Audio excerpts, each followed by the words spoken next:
12-13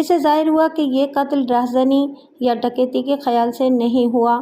مطلب یہ کہ قاتل کو مقتولہ کی جوانی اور خوبصورتی کے ساتھ بھی دلچسپی نہیں تھی اور اس کے سونے کے زیورات کے ساتھ بھی دلچسپی نہیں تھی۔ پیچھے قتل کا باعث صرف یہ رہ جاتا تھا کہ یہ انتقامی واردات ہے۔ اگر یہ قاتل کرائے کا قاتل ہوتا تو وہ زیورات کبھی نہ چھوڑتا۔ زیورات کو دیکھ کر یہ اندازہ بھی ہوا کہ قاتل کسی امیر گھرانے کا فرد ہے جس کے ذہن میں زیورات کا لالچ نہیں تھا اور اس کی بجائے اس کے دل و ذہن میں انتقام تھا جو اس نے لے لیا تھا۔ میں اور سب انسپکٹر رمیش علاقہ تھانے دار کو ساتھ لے کر موقع پر گئے۔ واردات کو 5-6 دن گزر گئے تھے، اس لیے وہاں سے ہمیں کوئی سراغ یا کھرا نہیں مل سکتا تھا۔ وہاں دور دور تک ہری گھاس تھی جس پر کھرے کا سوال ہی پیدا نہیں ہوتا تھا۔ ہم اس جگہ کو صرف دیکھنا چاہتے تھے۔ وہاں سے ہم تھانے چلے گئے۔ تھانے دار کو مخبروں کے لیے کچھ ضروری ہدایات دینی تھی، وہ دیں اور میں نے ناول کھولا۔ ناول کے اس صفحے پر جہاں ناول کا اور ناول نویس کا نام لکھا ہوا تھا وہ دیکھا۔ اس صفحے کے درمیان لکھا تھا نذرانہ محبت۔ نیچے انگریزی کے 2 حروف لکھے تھے اور یہ تھے ZS۔ دونوں حروف اکٹھے تھے۔ ناول بالکل نیا تھا جس سے یہ پتہ چلتا تھا کہ ابھی یہ ناول کسی نے ایک بار بھی نہیں پڑھا، یہ اسی روز خریدا گیا ہوگا۔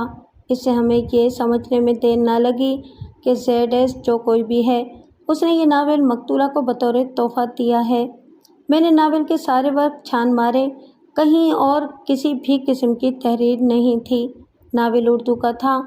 اب مجھے نام یاد نہیں رہا۔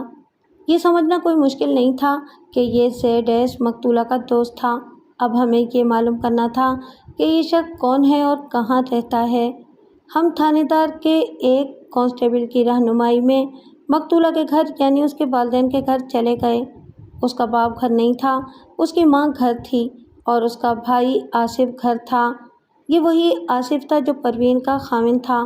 میں نے اسے کہا کہ وہ خود جائے یا نوکر کو بھیجے اور اپنے باپ کو بلا لائے۔ آصف نے ایک نوکر کو دوڑا دیا اور خود ہمارے پاس آ بیٹھا۔ میں نے اس سے اور اس کی ماں سے پوچھا کہ انہیں کسی پر شک ہے۔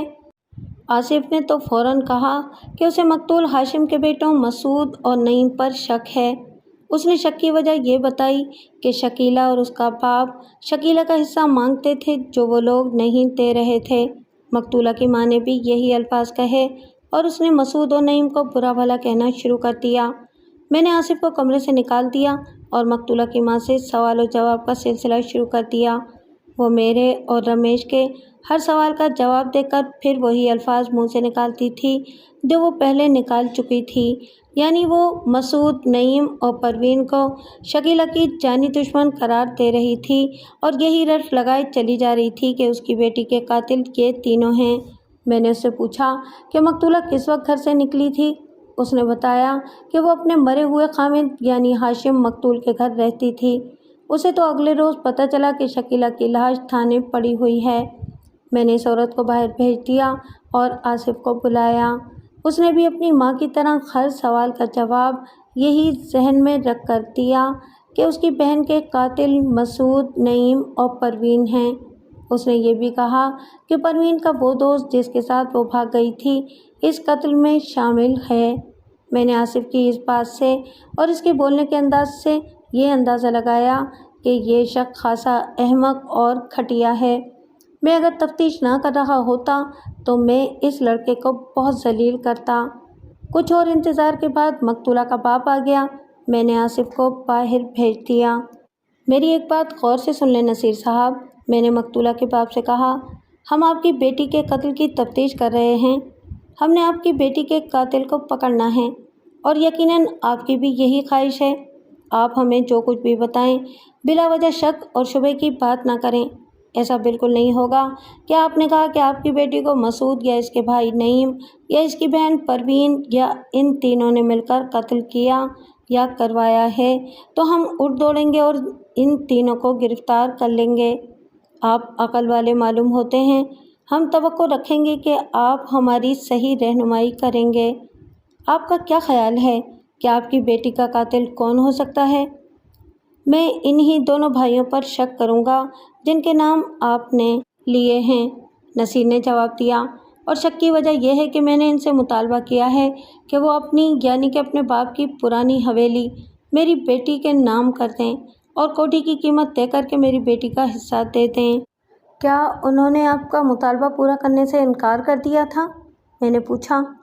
انکار تو نہیں کیا، اس نے جواب دیا۔ وہ کہتے تھے کہ میرا بیٹا ان کی بہن پروین کو طلاق دے دے تو وہ حویلی میری بیٹی کو دے دیں گے، لیکن کوٹھی میں سے حصہ نہیں دیں گے۔ کیا ان دنوں یا ان کے ساتھ اس مسئلے پر آپ کی بات ہوئی ہے؟ میں نے پوچھا۔ اور اگر بات ہوئی ہے تو کیا انہوں نے آپ کی بیٹی کا حصہ دینے سے انکار کر دیا ہے؟ نہیں جناب، اس نے جواب دیا۔ میں ارادہ کر ہی رہا تھا کہ ان کے ساتھ بات کروں، لیکن میری بیٹی قتل ہو گئی۔ یہ ان کے ساتھ پہلے فیصلہ ہوا تھا کہ ان کے باپ کے قتل کا کیس کورٹ میں چل رہا تھا، یہ ختم ہو جائے تو اس مسئلے پر بات کی جائے گی اور پھر کوئی فیصلہ کیا جائے گا۔ کیا آپ کی مقتولہ بیٹی نے ان لوگوں کو اپنے حصے کے لیے کچھ پریشان کیا تھا؟ رمیش نے پوچھا۔ ہو سکتا ہے کہ آپ کی بیٹی نے ضد کرنی شروع کر دی ہو کہ وہ فوراً اپنا حصہ لے گی۔ میرا خیال ہے کہ ایسا نہیں ہوا، اس نے کہا۔ اگر ایسی بات ہوتی تو میری بیٹی مجھے ضرور بتاتی۔ میں اور رمیش یہ معلوم کرنا چاہتے تھے کہ شکیلہ کے قتل سے کچھ دن پہلے جائیداد کے متعلق یعنی شکیلہ کے حصے کے متعلق مسعود و نعیم کے ساتھ شکیلہ کا لڑائی جھگڑا ہوا ہوگا۔ ہم دونوں انسپکٹروں نے نصیر سے بے شمار سوالات کر ڈالے اور اس کے جوابوں پر بھی جرا کی۔ ہم اس نتیجے پر پہنچے کہ ان دونوں بھائیوں کا نصیر کے ساتھ یا مقتولہ کے ساتھ کوئی لڑائی جھگڑا یا بحث مباحثہ نہیں ہوا تھا۔ اس کا مطلب یہ نہیں تھا کہ میں مسعود اور نعیم کو بے گناہ قرار دینے کی کوشش کر رہا تھا۔ میرا شک ان دونوں بھائیوں پر قائم تھا۔ جائیداد فساد کی جڑ ہوتی ہے، ایک ایک انچ پر سگے بھائی ایک دوسرے کا خون بہا دیتے ہیں۔ یہ تو میں نے ہاشم کے قتل کی تفتیش کے دوران دیکھا تھا کہ یہ دونوں بھائی شکیلہ کو نفرت کی حد تک ناپسند کرتے تھے۔ قدرتی بات تھی کہ اپنے باپ کے قتل کے بعد وہ اپنے گھر میں شکیلہ کا وجود برداشت نہیں کر سکتے تھے، اور اس صورتحال میں تو وہ شکیلہ کو اپنا دشمن سمجھ بیٹھے ہوں گے کہ وہ ان کی جائیداد کی حصے دار بن گئی تھی اور اس کا باپ اس کے حصے کا مطالبہ کر رہا تھا۔ میں نے موقع واردات سے ملنے والے ناول کا پہلا صفحہ کھول کر نصیر کے آگے رکھ دیا اور اس سے پوچھا کہ یہ زیڈ کون ہے؟ کیا یہ کوئی آدمی ہے یا کوئی عورت؟ میں کچھ بھی نہیں بتا سکتا، نصیر کچھ دیر سوچ کر بولا۔ میں اپنی بیوی سے پوچھتا ہوں۔ میں نے اسے کہا کہ وہ اپنی بیوی اور بیٹے کو بلا لے اور یہ انہیں دکھائے۔ اس نے دونوں کو بلایا اور پوچھا کہ مقتول کی جو سہیلیاں ہیں ان میں زیڈ کون ہے؟ مقتول کے بھائی نے سوچ سوچ کر باپ والا جواب دیا کہ وہ نہیں جانتا۔ ماں نے کہا کہ جن لڑکیوں کو وہ جانتی ہے ان میں سے کسی کا یہ نام نہیں بنتا۔ اس سے میں نے یہ مطلب لیا کہ یہ زیڈ مقتولہ کا کوئی مرد دوست تھا۔ یہ تو ہو نہیں سکتا تھا کہ مقتولہ کے ماں باپ یہ مان لیتے کہ ان کی بیٹی نے کسی آدمی کے ساتھ دوستی لگا رکھی تھی۔ میں نے مقتولہ کی ماں اور بھائی کو باہر بھیج دیا۔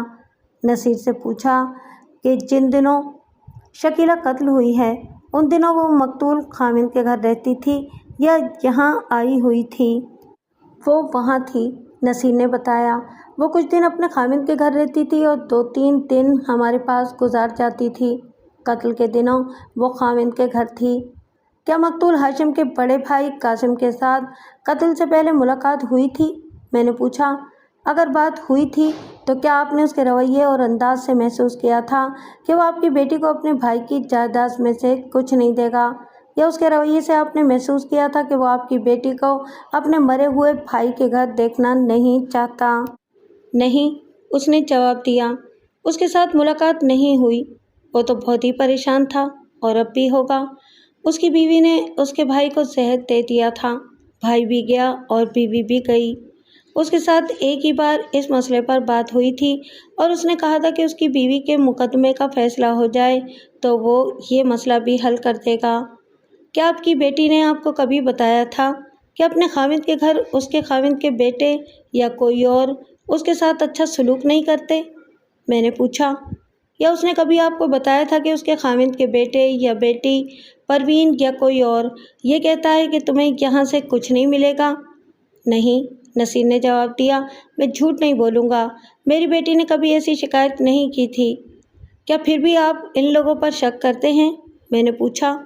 ہاں جی، اس نے جواب دیا، جائیداد کا معاملہ ہے اور آپ جانتے ہیں کہ اتنی جلدی کون حصہ دینے پر راضی ہوتا ہے۔ ہم آپ سے ملتے رہیں گے، میں نے کہا، آپ یہ معلوم کرنے کی کوشش کریں کہ یہ ZS کون ہے۔ وہاں سے ہم تھانے چلے گئے۔ تھانے دار نے کہا تھا کہ وہ ہمیں مخبروں کی کچھ رپورٹیں دے گا۔ تھانے دار نے اپنا وعدہ پورا کر دیا۔ اسے مخبروں نے بتایا تھا کہ مقتولہ تو گھومنے پھرنے والی عورت تھی۔ تھانے دار کہتا تھا کہ ان رپورٹوں کو دیکھا جائے تو کہا جا سکتا ہے کہ مقتولہ رقابت کا شکار ہوئی ہے۔ میں نے تھانے دار سے پوچھا کہ کسی خاص آدمی کا سراغ لینے کی کوشش کرو۔ اسے بھی ہم نے بتایا کہ اس آدمی کا نام Z اور S سے بنتا ہے۔ اسے مخبروں نے بتایا تھا کہ مقتولہ کو چند مرتبہ ایک آدمی کے ساتھ دیکھا گیا ہے۔ مختصر یہ کہ ہمیں یہ پتہ چل گیا کہ مقتولہ دوستیاں لگانے والی عورت تھی اور اس کے قتل کا باعث کچھ اور بھی ہو سکتا ہے۔ غالباً اگلے روز ہم مقتول ہاشم کے گھر گئے۔ اس گھر میں ٹیلی فون تھا۔ ہم نے فون کر کے ان سب کو پابند کر لیا تھا کہ وہ گھر میں رہیں، ہم آ رہے ہیں۔ ہم وہاں گئے تو مسعود، نعیم اور پروین موجود تھے۔ ہم نے سب سے پہلے پروین کو اپنے پاس بٹھایا اور دونوں بھائیوں کو کمرے سے نکال دیا۔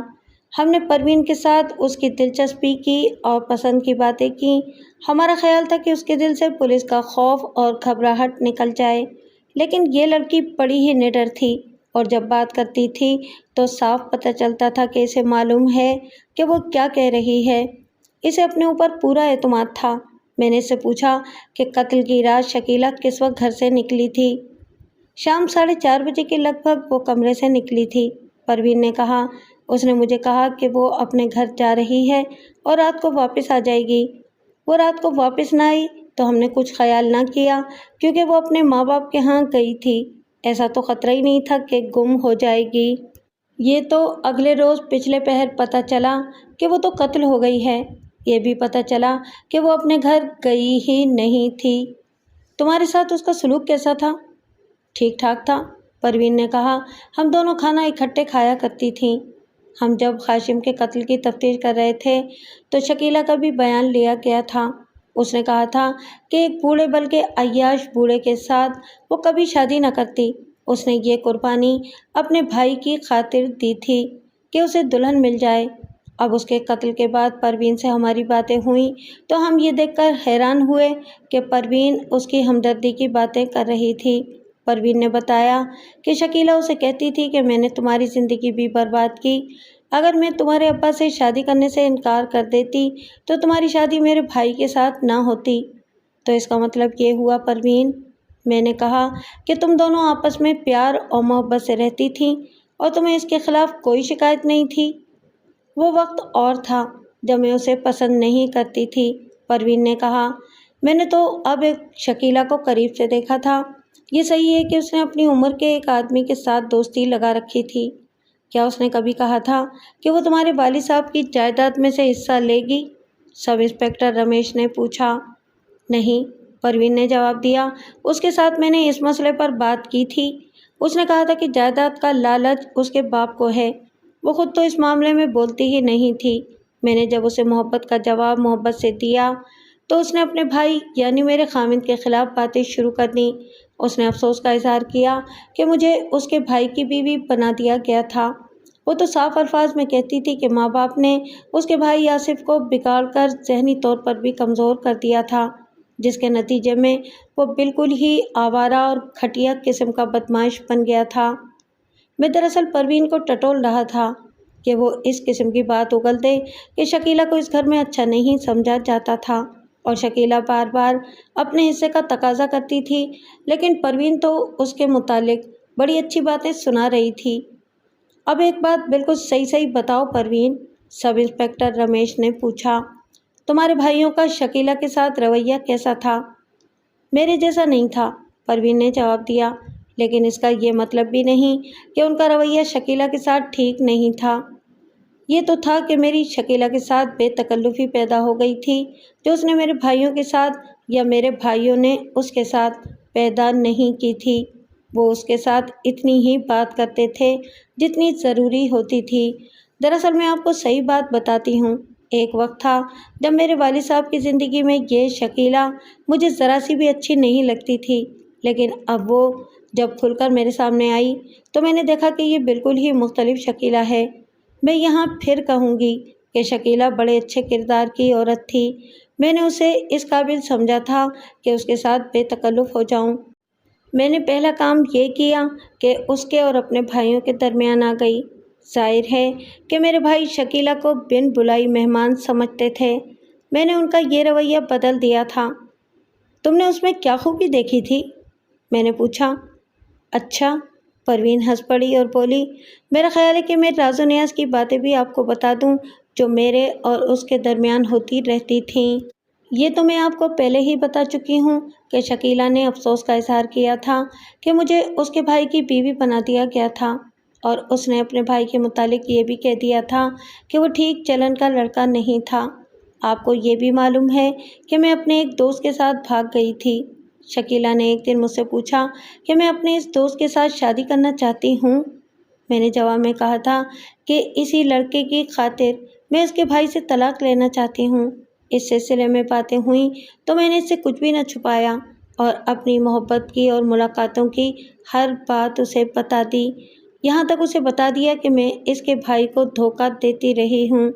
جب یہ باتیں چل پڑیں تو شکیلہ نے آہ بھری اور اس کی آنکھوں میں آنسو آ گئے۔ اس نے کہا کہ میں بھی اپنے دل میں، اپنے خوابوں میں اور تصوروں میں تمہارے دوست جیسے ایک دوست کو پال اور سجا رہی ہوں، لیکن میری قسمت بہت بری ہے۔ اس نے کہا کہ میں نے خدا کا شکر ادا کیا تھا کہ میرا پہلا خاوند مر گیا ہے، اب میں اپنی پسند کی اور محبت کی شادی کر سکتی تھی، لیکن میرے ابا جان نے میرے آگے یہ نئی تجویز رکھ دی کہ میں اگر ایک بوڑھے مگر دولت مند آدمی کے ساتھ شادی کر لوں تو آصف کو دلہن مل سکتی ہے، اور ہو سکتا ہے کہ وہ سنور جائے اور زندگی کے راستے پر آ جائے۔ آصف میرا ایک ہی بھائی ہے، میں نے اپنی جوانی اور اپنی محبت اس بھائی پر قربان کر دی اور تمہارے ابا کو قبول کر لیا۔ اس نے کہا، پروین، برا نہ ماننا، تمہارے ابا اتنے بوڑھے تو نہیں تھے، لیکن ان کے دماغ کو دولت نے خراب کر رکھا تھا اور وہ شراب پیتے تھے، اور میں نے خود تمہاری تائی بلقیس کے ساتھ انہیں پکڑا تھا۔ مجھے بہت دکھ ہوا کہ میری زندگی بھی برباد ہوئی اور ادھر تمہاری زندگی بھی جہنم بن گئی۔ پھر جس طرح تم میرے بھائی کو دھوکہ دے کر اپنے دوست سے ملتی ملاتی رہی تھیں، اسی طرح میں نے بھی اپنے دوست کے ساتھ ملنا شروع کر دیا۔ میں جھوٹ نہیں بولوں گی، میں بھی تمہاری طرح اپنے دوست کے ساتھ بھاگ جانے کے منصوبے بناتی رہتی تھی، لیکن کوئی راستہ نظر نہیں آتا تھا۔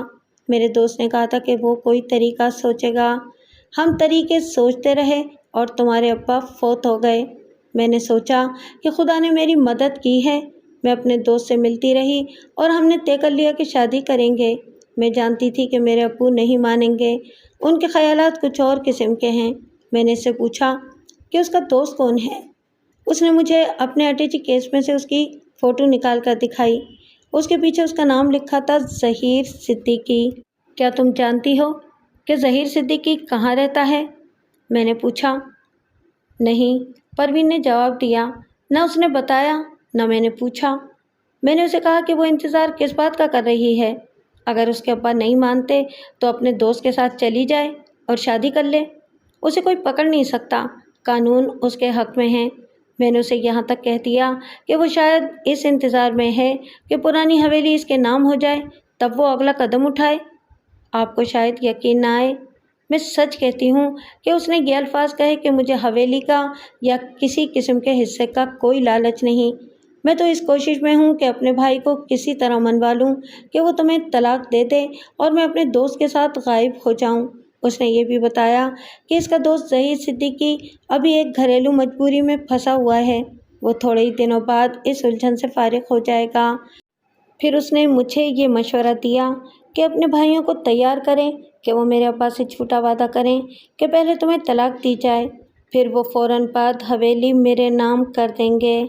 اس نے یہ بھی کہا کہ اپنے بھائیوں کو یہ نہ بتانا کہ میں یہاں کیوں بیٹھی ہوئی ہوں، میں نے تمہیں جو بات کہی ہے وہ انہیں کہہ دینا، اور یہ ضرور کہہ دینا کہ میں اپنا کوئی حصہ نہیں لوں گی، مجھے کچھ دن اور اپنے گھر میں پڑا رہنے دیں۔ میں نے اپنے بھائیوں کے ساتھ یہ بات کی، انہیں تفصیل کے ساتھ یہ بتایا کہ شکیلہ کے ساتھ میری کیا باتیں ہوئی ہیں۔ میرے بڑے بھائی مسعود نے کہا کہ یہ عورت ہمیں کسی چکر میں پھنسا دے گی، یہاں سے وہ بھاگی تو اس کا باپ ہمارے خلاف پولیس کو رپورٹ کر دے گا کہ ہم نے اسے جائیداد سے حصہ نہ دینے کی خاطر غائب کر دیا ہے۔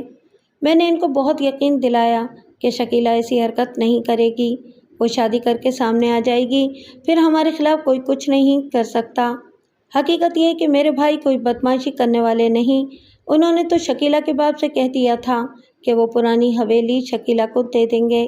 بہرحال میرے بھائی خاموش رہے، انہیں یہ فکر ضرور تھی کہ شکیلہ انہیں کہیں خراب نہ کرتے۔ یہ باتیں ہوتی رہیں اور میں شکیلہ کی طرف سے پوری طرح مطمئن تھی، اور میں نے اس پر یقین کر لیا تھا کہ اس کے دل میں کوئی بد نیتی نہیں۔ ایسی ہی باتیں ہوتی رہیں۔ شکیلہ کچھ دن ہمارے پاس اور 1-2 دن اپنے والدین کے گھر رہتی رہی۔ ایک شام وہ بتا کر گئی کہ وہ واپس آ جائے گی۔ میں سمجھ گئی تھی کہ وہ اپنے دوست ظہیر صدیقی سے ملنے جا رہی ہے۔ اگلے روز پتہ چلا کہ وہ تو قتل ہو گئی ہے۔ تمہارے تایا قاسم کا رویہ اور خیال کیا ہے؟ رمیش نے پوچھا۔ وہ تو کہتے تھے کہ شکیلہ کو کچھ بھی نہیں دینا، پروین نے جواب دیا۔ میرے بھائی کہتے تھے کہ اس سے جان چھڑانے کے لیے اور اپنی بہن کو اس کے بھائی سے آزاد کرانے کے لیے حویلی قربان کر دیں گے۔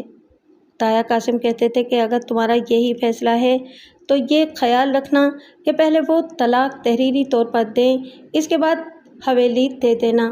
کوشش یہ کرنا کہ حویلی بچ جائے۔ میں اور رمیش پروین کو باہر بھیج کر اس کے بیان پر غور کرنے بیٹھ گئے۔ پروین کے بولنے کا انداز ایسا تھا کہ اس پر جھوٹ کا شک نہیں ہوتا تھا۔ پھر بھی میں نے اس پر غور کیا کہ لڑکی عقل والی اور تیز ترار ہے اور چالاک بھی ہے۔ ہو سکتا ہے کہ یہ اپنے بھائیوں کو بچانے کے لیے یہ تاثر دے رہی ہو کہ شکیلہ تو اپنا حصہ مانگتی ہی نہیں تھی اور اس کے بھائی اس کا حصہ دے رہے تھے۔ اگر پروین یہ کہتی کہ اس کے بھائی شکیلہ کا وہاں رہنا پسند نہیں کرتے تھے اور شکیلہ ضد کر رہی تھی کہ وہ پرانی حویلی لے کر ہی نکلے گی، تو بھائیوں پر شک ہوتا کہ انہوں نے شکیلہ کو قتل کر کے حویلی بچا لی ہے۔ میں نے پروین سے کچھ اور سوال جواب کیے اور جرا بھی کی۔ وہ ہر سوال کا جواب بڑی خود اعتمادی سے دیتی تھی، جس سے یہ شک نہیں پیدا ہوتا تھا کہ یہ جھوٹ بول رہی ہے۔ پروین نے ظہیر صدیقی کے فوٹو کی بات کی تھی۔ ایک تو ہمیں یہ پتہ چل گیا کہ ناول پر جو ZS لکھا ہے وہ ظہیر صدیقی کا مخفف ہے۔ میں نے پروین سے کہا کہ ہم شکیلہ کا اٹیچی اور اس کے سنگار میز یعنی کہ ڈریسنگ ٹیبل کے دراز دیکھنا چاہتے ہیں۔ پروین ہمیں شکیلہ کے کمرے میں لے گئی۔ وہاں اس کے 2 اٹیچی پڑے تھے، دونوں مقفل تھے۔ اس کا ڈریسنگ ٹیبل دیکھا، ایک دراز دائیں طرف اور دوسرا بائیں طرف تھا، دونوں کھلے ہوئے تھے۔ ہم نے دراز باہر نکال کر دیکھے، ان میں سے کوئی خاص چیز نہ ملی۔ ہم نے شکیلہ کے دونوں اٹیچی کیس اس طرح کھولے کہ ان کے تالے توڑنے پڑے۔ ہم نے یہ کارروائی پروین کے دونوں بھائیوں اور ان کے تایا قاسم کو بلا کر ان کی موجودگی میں کی۔ دونوں اٹیچی کیسوں میں کپڑے تھے، وہ باہر نکالے اور ان کی اچھی طرح تلاشی لی۔ ایک اٹیچی میں سے کپڑوں کے نیچے سے ایک لفافہ نکالا، یہ کھولا تو اس میں ظہیر صدیقی کی فوٹو پڑی ہوئی تھی، جس کے الٹی طرف ظہیر صدیقی لکھا ہوا تھا۔ ایک اٹیچی میں سے ایک نوٹ بک نکلی، اس کی ورق گردانی کی تو ایک صفحے پر 3 فون نمبر لکھے ہوئے ملے۔ تینوں کے آگے نام لکھے ہوئے تھے اور تینوں نام لڑکیوں کے تھے، جن میں ایک مسلمان اور 2 ہندو تھیں۔ ان میں سے کسی کا بھی ایڈریس نہیں لکھا ہوا تھا۔ میں نے یہ نوٹ بک اپنی جیب میں ڈال لی۔ اب ہم اس گھر میں آئے ہوئے تھے تو سوچا کہ ان دونوں بھائیوں اور ان کے تایا قاسم سے بھی تفتیش کر لی جائے، خواہ رات ہی کیوں نہ ہو جائے۔ ہم نے پہلے بڑے بھائی مسعود کو الگ بٹھایا، پھر چھوٹے بھائی نعیم سے خاصی دیر پوچھ گچھ کی۔ ان دونوں بھائیوں کے بیان الگ الگ اور تفصیل کے ساتھ دینے کی ضرورت نہیں۔ یہ تو ہو ہی نہیں سکتا تھا کہ یہ کہتے کہ وہ شکیلہ سے تنگ آ گئے تھے اور اسے وہ حصہ نہیں دینا چاہتے تھے جو شکیلہ کا باپ مانگ رہا تھا۔ بہرحال دونوں بھائیوں کے خیالات اور ان کے بیانات تقریباً ایک جیسے تھے۔ دونوں نے کہا کہ وہ اپنی بہن کو اس گھٹیا خاندان اور بد کردار خامند سے آزاد کرانے کے لیے حویلی شکیلہ کو دینے کا فیصلہ کر چکے تھے۔ چونکہ ان کے باپ کا بڑا بھائی جو خاندان کا بزرگ تھا یعنی کہ قاسم وہ موجود تھا، اس لیے یہ ان دونوں بھائیوں کی برخورداری تھی کہ وہ اس کے حکم کے پابند تھے۔ ان کا فیصلہ جو میں پہلے بتا چکا ہوں وہ یہ تھا کہ بلقیس کے کیس کا فیصلہ ہو جائے تو کارروائی کی جائے گی۔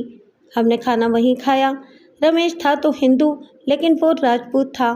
میں نے پہلے بتایا کہ ہندو راجپوت عام ہندوؤں سے بہت مختلف ہوا کرتے تھے۔ رمیش نے گوشت اور دیگر چیزیں بڑے شوق سے کھائیں، بلکہ کھانے کی تعریف بھی کی۔ اب مقتول کا بڑا بھائی رہ گیا تھا۔ اس نے کھانا ہمارے ساتھ کھایا تھا۔ میں اور رمیش اسے الگ کمرے میں لے گئے اور پوچھ گچھ شروع کر دی۔ جہاں تک شکیلہ کو جائیداد کا حصہ دینے یا نہ دینے کا تعلق تھا، اس نے دوغلی سی بات کی۔ ایک یہ کہ وہ شکیلہ کو کچھ بھی نہیں دینا چاہتا تھا، اور پھر یہ بھی کہتا تھا کہ قانون کے لحاظ سے اس کا اتنا حصہ بنتا ہی نہیں کہ اتنی بڑی حویلی اسے دے دی جائے۔ اس کے ساتھ وہ یہ بھی کہتا تھا کہ اپنی بھتیجی یعنی پروین کو اس خامند سے آزاد کرانے کے لیے حویلی دینے کا سودا برا نہیں تھا۔ اس نے اپنی زبان سے یہ نہیں کہا کہ اس نے مسعود و نعیم کو روکا تھا کہ شکیلہ کو کچھ نہ دیں۔ ہم نے اس پر بہت جرح کی تھی، لیکن جو بات ہم سننے کے لیے بےتاب تھے وہ اس کی زبان پر نہ آئی۔ اس نے شکیلہ کی تعریف نہیں کی، بلکہ یہ کہا کہ یہ اس کے بھائی کی غلطی تھی کہ وہ ایک آزاد خیال اور کھلی پھرنے والی جوان لڑکی کو بیاہ لایا۔ میں نے قاسم میں ایک بڑی نمایاں تبدیلی دیکھی۔ اس کہانی کے پہلے حصے میں نے بتایا ہے کہ جب اس کا بھائی ہاشم زہر سے قتل ہوا اور تفتیش میرے پاس آئی تو میں نے سب سے پہلے اسی قاسم کا بیان لینے کا فیصلہ کیا تھا۔ میں اس کے گھر گیا تو اس کی بجائے اس کی موجودگی میں ہی اس کی بیوی نے میرے ساتھ باتیں شروع کر دی تھیں، اور یہ شخص اس طرح چپ چاپ بیٹھا رہا جیسے یہ خامند نہیں بلکہ اس عورت کا نوکر ہو۔ میں نے اسے کمرے سے باہر بھیج دیا تھا اور اس کی بیوی بلقیس سے بیان لیا تھا۔ اس کے بعد اس سے پوچھ گچھ کی تو میں نے خاص طور پر محسوس کیا کہ اس نے اپنی بیوی کو اپنے اوپر اس حد تک حاوی کر رکھا ہے کہ اس کی موجودگی میں بولتا بھی نہیں اور بولنے کی جرات بھی نہیں کرتا تھا۔ اس نے بیان دینے کی بجائے یہ کہہ دیا تھا کہ میری بیوی نے آپ کو جو کچھ بتایا ہے وہ بالکل صحیح ہے۔ اب اس شخص میں یہ تبدیلی آئی کہ مردوں کی طرح بولتا اور آواز جاندار تھی، اور پتہ چلتا تھا کہ کوئی جرات مند آدمی بول رہا ہے۔ خود اعتمادی اتنی کہ 3-4 مرتبہ میں بول رہا تھا تو اس نے مجھے ٹوک دیا اور اپنی بات شروع کر دی۔ اس کی بیوی کو عمر قید ہو چکی تھی۔ میں نے باتوں باتوں میں افسوس کا اظہار کیا کہ اس کی بیوی کو عمر قید ہو گئی ہے۔ اس نے مسکرا کر کہا کہ سزا تو اسے آپ نے ہی دلائی ہے، پھر آپ کو افسوس کیوں ہو رہا ہے؟ میں نے کہا کہ وہ میرا فرض تھا جو میں نے ایک پولیس انسپکٹر کی حیثیت سے پورا کیا، اور آپ سے اظہار ہمدردی اور اظہار افسوس بھی میرا فرض ہے جو میں ایک عام انسان کی حیثیت سے پورا کر رہا ہوں۔ افسوس تو آپ کو بھی ہوگا، آپ کا بھائی بھی نہ رہا اور بیوی بھی نہ رہی۔ نہیں صاحب، اس نے آپ بھر کر کہا، مجھے افسوس ہے تو صرف اپنے بھائی کی موت کا افسوس ہے، اور جہاں تک بیوی کا تعلق ہے، خدا کی قسم ذرا سا بھی افسوس نہیں کہ اسے عمر قید ہو گئی ہے۔ میں آپ کو سچ بتاتا ہوں، میں خوش ہوں کہ اس بیوی سے میں آزاد ہوا۔ یہ میری غلطی تھی کہ اتنی زیادہ عمر میں آ کر اس عورت کے ساتھ شادی کر لی تھی۔ اگر مجھے پتہ ہوتا کہ یہ کس کماش کی عورت ہے تو میں اس کے ساتھ شادی ہی نہ کرتا۔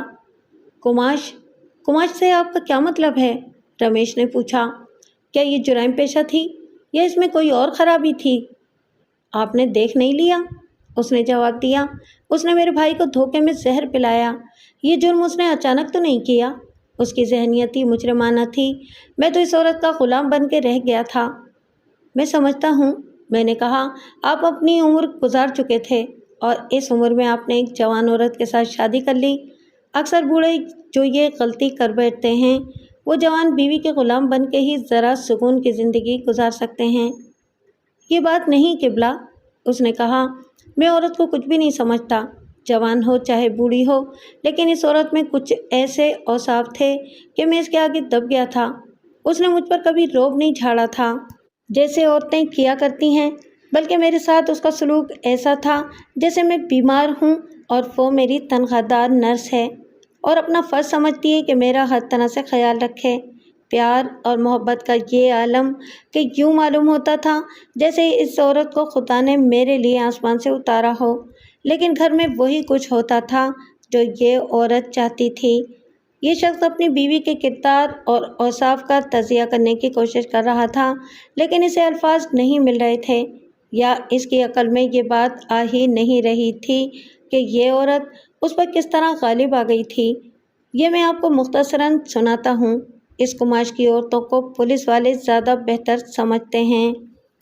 آج کل اس کماش کی عورتیں خصوصاً شہروں میں خاصی زیادہ ہو گئی ہیں، اور وجہ یہ ہے کہ امیر بننے کی دوڑ لگی ہوئی ہے اور ہر کوئی راتوں رات امیر بن جانا چاہتا ہے۔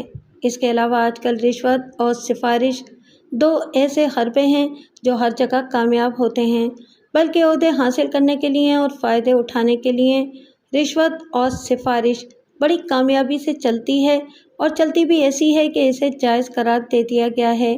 اب رشوت میں عورت یعنی خوبصورت اور عیار عورت استعمال ہونے لگی ہے۔ میں نے کہا ہے کہ امیر بننے کی دوڑ لگی ہوئی ہے اور اس دوڑ میں عورتیں بھی شامل ہو گئی ہیں۔ ایک خوبصورت اور جوان عورت کی یہ خوبی کہ وہ جوان اور خوبصورت ہے، پتھروں کو بھی موم کر لیتی ہے۔ ایسی عورتیں عیار و مکار ہوتی ہیں اور اپنے شکار کو پھانسنے اور پھر اپنے چنگل میں پھنسائے رکھنے کے لیے وہ پیار اور محبت کی ایسی ایکٹنگ کرتی ہیں جیسے وہ اس آدمی پر دل و جان سے فریفتہ ہو گئی ہوں۔ اس کے علاوہ ایسی عورتیں اپنے جال میں پھنسے آدمی کی اس طرح تعریفیں کرتی ہیں کہ اسے اس کی اصل حیثیت بھلا ہی دیتی ہیں، اور اسے اتنا اونچا چڑھا دیتی ہے کہ وہ اپنے آپ کو شہزادہ اور ملک کا حکمران سمجھنے لگتا ہے۔ ایسی عورت جب محسوس کرتی ہے کہ اس صورتحال میں اسے رونا چاہیے تو وہ ایسا روتی ہے، اور اس کی آنکھوں سے اس طرح آنسو بہتے ہیں کہ جو لوگ اس سے نفرت کرتے ہیں ان کے دلوں میں بھی اس کے لیے ہمدردی پیدا ہو جاتی ہے، اور سب اسے قابل رحم سمجھنے لگتے ہیں۔ اور جب وہ محسوس کرے کہ یہاں اسے ہنسنا یا مسکرانا ہے تو وہ ایسے طلسماتی انداز سے ہنسے یا مسکرائے گی کہ دیکھنے والے پر ایسا اثر ہوتا ہے کہ وہ کھنچا ہوا اس عورت کے قریب آ جاتا ہے۔ مختصر یہ کہ ایسی عورتیں عیار و مکار ہوتی ہیں، اور ایسی عورت یعنی اس کماش کی عورت اپنے شکار پر ایک نشہ بن کر طاری ہو جاتی ہے، اور اس کا شکار اس کا ایسا عادی ہو جاتا ہے کہ یہ عورت اگر اسے دن میں 1-2 بار نہ ملے تو یہ آدمی پاگل سا ہو جاتا ہے۔ ایسی عیار عورت اپنے شکار کے ذہن سے اس کی ذمہ داریاں اور زندگی کی حقیقتیں دھو ڈالتی ہے اور اسے لذت و فرار کے راستے پر ڈال دیتی ہے، اور وہ جو قیمت وصول کرتی ہے وہ اس کے شکار کو محسوس ہی نہیں ہوتی۔ یہ عورت اسے اس قدر بحث کر دیتی ہے کہ وہ اپنا سب کچھ اس پر لٹا دیتا ہے۔ عصمت فروش عورتوں کی طرح ایسی عورتیں صرف روپے میں دلچسپی رکھتی ہیں اور روپیہ پیسہ خوب کھینچتی ہیں۔ یہ مہذب عصمت فروشی ہے جو آج کل عام ہوتی چلی جا رہی ہے۔ بے شک ایسی عورتیں بہت کم ملتی تھیں، پھر بھی مل جاتی تھیں، اور انہیں پولیس والے بہت اچھی طرح سمجھتے تھے۔ قاسم اپنی بیوی کا جو نقشہ پیش کر رہا تھا وہ ایسی ہی عورت کا تھا جو میں نے بیان کی ہے۔ اس کی بیوی بلقیس عیار اور بے حد چالاک عورت تھی، اور وہ قاسم سے بھی اور اس کے مقتول بھائی ہاشم سے بھی پیسہ کھینچ رہی تھی۔ ایسی عورت کے اندر کوئی انسانی جذبہ نہیں ہوتا، وہ جسے چاہے مروا بھی سکتی ہے، اور جھوٹ اور فریب کاری کی اتنی ماہر کہ کسی پر بھی قتل کا جرم ثابت کر سکتی ہے۔ میری اس کہانی کے اس حصے میں بلقیس کے ذکر کی کوئی ضرورت نہیں تھی، وہ اس کہانی سے نکل گئی تھی۔ اس کا جو رول تھا وہ ختم ہو چکا تھا اور اب وہ جیل میں عمر قید بھگت رہی تھی، لیکن میں نے دیکھا کہ اس کا خاوند قاسم اس کی باتیں ختم کرتا ہی نہیں تھا۔ اس نے کہا کہ اس نے کبھی سوچا ہی نہیں تھا کہ یہ عورت اس حد تک زہریلی ناگن ہے کہ وہ میرے بھائی کو اس طرح ڈسلے گی۔ میں نے اور رمیش نے قاسم سے یہ نہ کہا کہ ہمارے ساتھ وہ باتیں کرے جن کا تعلق شکیلہ کے قتل کے ساتھ ہے۔ اس نے باتوں باتوں میں کچھ ایسی باتیں کہہ دیں جن سے مجھے کچھ شک ہونے لگا۔ دوسری وجہ یہ تھی کہ ہم نے اسے بولنے دیا۔ ظاہر ہے آپ اسے طلاق دے دیں گے؟ میں نے کہا۔ دے چکا ہوں، اس نے کہا۔ خدا کی قسم، میں تو اسے بہت پہلے طلاق دینا چاہتا تھا، لیکن اس نے مجھ پر ایسا جادو کر رکھا تھا جیسے میں اپنی زندگی اور اپنی بہتری کے متعلق خود کوئی بھی فیصلہ کرنے میں آزاد نہیں تھا۔ اسے کورٹ سے سزا ہوئی تو باہر نکلتے ہی میں نے اسے کہا کہ میں تمہیں طلاق دیتا ہوں۔ پھر میں نے اپنے وکیل کے مشورے پر عمل کرتے ہوئے اسے تحریری طور پر طلاق جیل میں بھجوا دی تھی۔ آپ کو ایک بات اور بتاتا ہوں، وہ مجھے اور میرے بھائی کو لوٹنے کے لیے اکیلی نہیں تھی۔ آپ کو غالباً پتہ ہوگا کہ اسے پہلے خامد نے طلاق دے دی تھی۔ وہ کوئی جرت والا آدمی ہوگا جو سمجھ گیا کہ یہ عورت اصل شیطان ہے اور اس میں وفا اور خلوص کا نام و نشان ہی نہیں۔ اس خامد سے اس کا ایک بچہ تھا جو خامد نے اپنے پاس رکھ لیا تھا۔ پھر کبھی اس عورت کو اس نے اپنے بچے کی صورت تک نہ دکھائی۔ وہ بچہ جب 14-15 سال کا ہوا تو اپنی ماں سے ملنے کے لیے میرے گھر آنے لگا۔ یہ ایک الگ واقعہ ہے کہ وہ کس طرح اپنی ماں سے ملتا رہتا تھا اور پہلی بار اپنی ماں اسے کیسے ملی تھی۔ اس کی ماں میری بیوی بن گئی تو لڑکے نے یہاں آنا شروع کر دیا۔ میں نے جب اس لڑکے کو دیکھا تو اللہ جانتا ہے کہ میں نے اس کے ساتھ پیار کیا اور میں خوش ہوا کہ ماں بیٹا میرے گھر میں ملتے ہیں۔ میں نے اس لڑکے کو بھی اس لیے اچھا سمجھا کہ میرے کوئی اولاد نہیں تھی۔ میں نے یہاں تک سوچا کہ اس کا باپ مان جائے تو میں اس لڑکے کو اپنا بیٹا بنا کر رکھ لوں، لیکن بہت جلدی مجھے پتہ چل گیا کہ یہ لڑکا تو مجرمانہ کردار کا لڑکا ہے اور ماں سے بڑھ کر فریب کار اور چالاک ہے۔ سوتیلی ماں نے اس کے ساتھ سوتیلی ماں جیسا ہی سلوک کیا تھا، جس سے لڑکے میں انتقامی جذبہ پیدا ہو گیا اور وہ چھوٹی سی عمر میں ہی پکا بدماش بن گیا۔ جناب عالی، اسی عمر میں وہ پختہ کار بدماشوں جیسی باتیں کرتا تھا اور فراڈ کھیلنے میں تو وہ ماہر تھا۔ اس کی ماں یعنی کہ میری بیوی اسے روکتی ٹوکتی نہیں تھی، بلکہ اسے پیسے دے کر خوش ہوتی تھی۔ میں نے اسے روکنے کی جرت نہ کی۔ مجھے بتایا گیا کہ یہ لڑکا چوری چھپے ماں سے ملنے آتا ہے۔ ادھر بلقیس کے ماں باپ زندہ تھے اور بہت بوڑھے ہو چکے تھے اور ابھی تک زندہ ہیں۔ بلقیس مجھے لوٹ کر پیسے اپنے ماں باپ تک پہنچاتی تھی۔ ماں باپ کا کوئی ذریعہ معاش نہ تھا، لیکن وہ شاہانہ زندگی گزار رہے تھے۔ انہوں نے ایک ایسی نوکرانی رکھی ہوئی تھی جو اچھے اچھے کھانے پکا سکتی تھی اور سارا گھر اس نے سنبھالا ہوا تھا۔ میں جانتا تھا کہ وہ بوڑھے میری آمدنی پر شاہانہ زندگی بسر کر رہے ہیں۔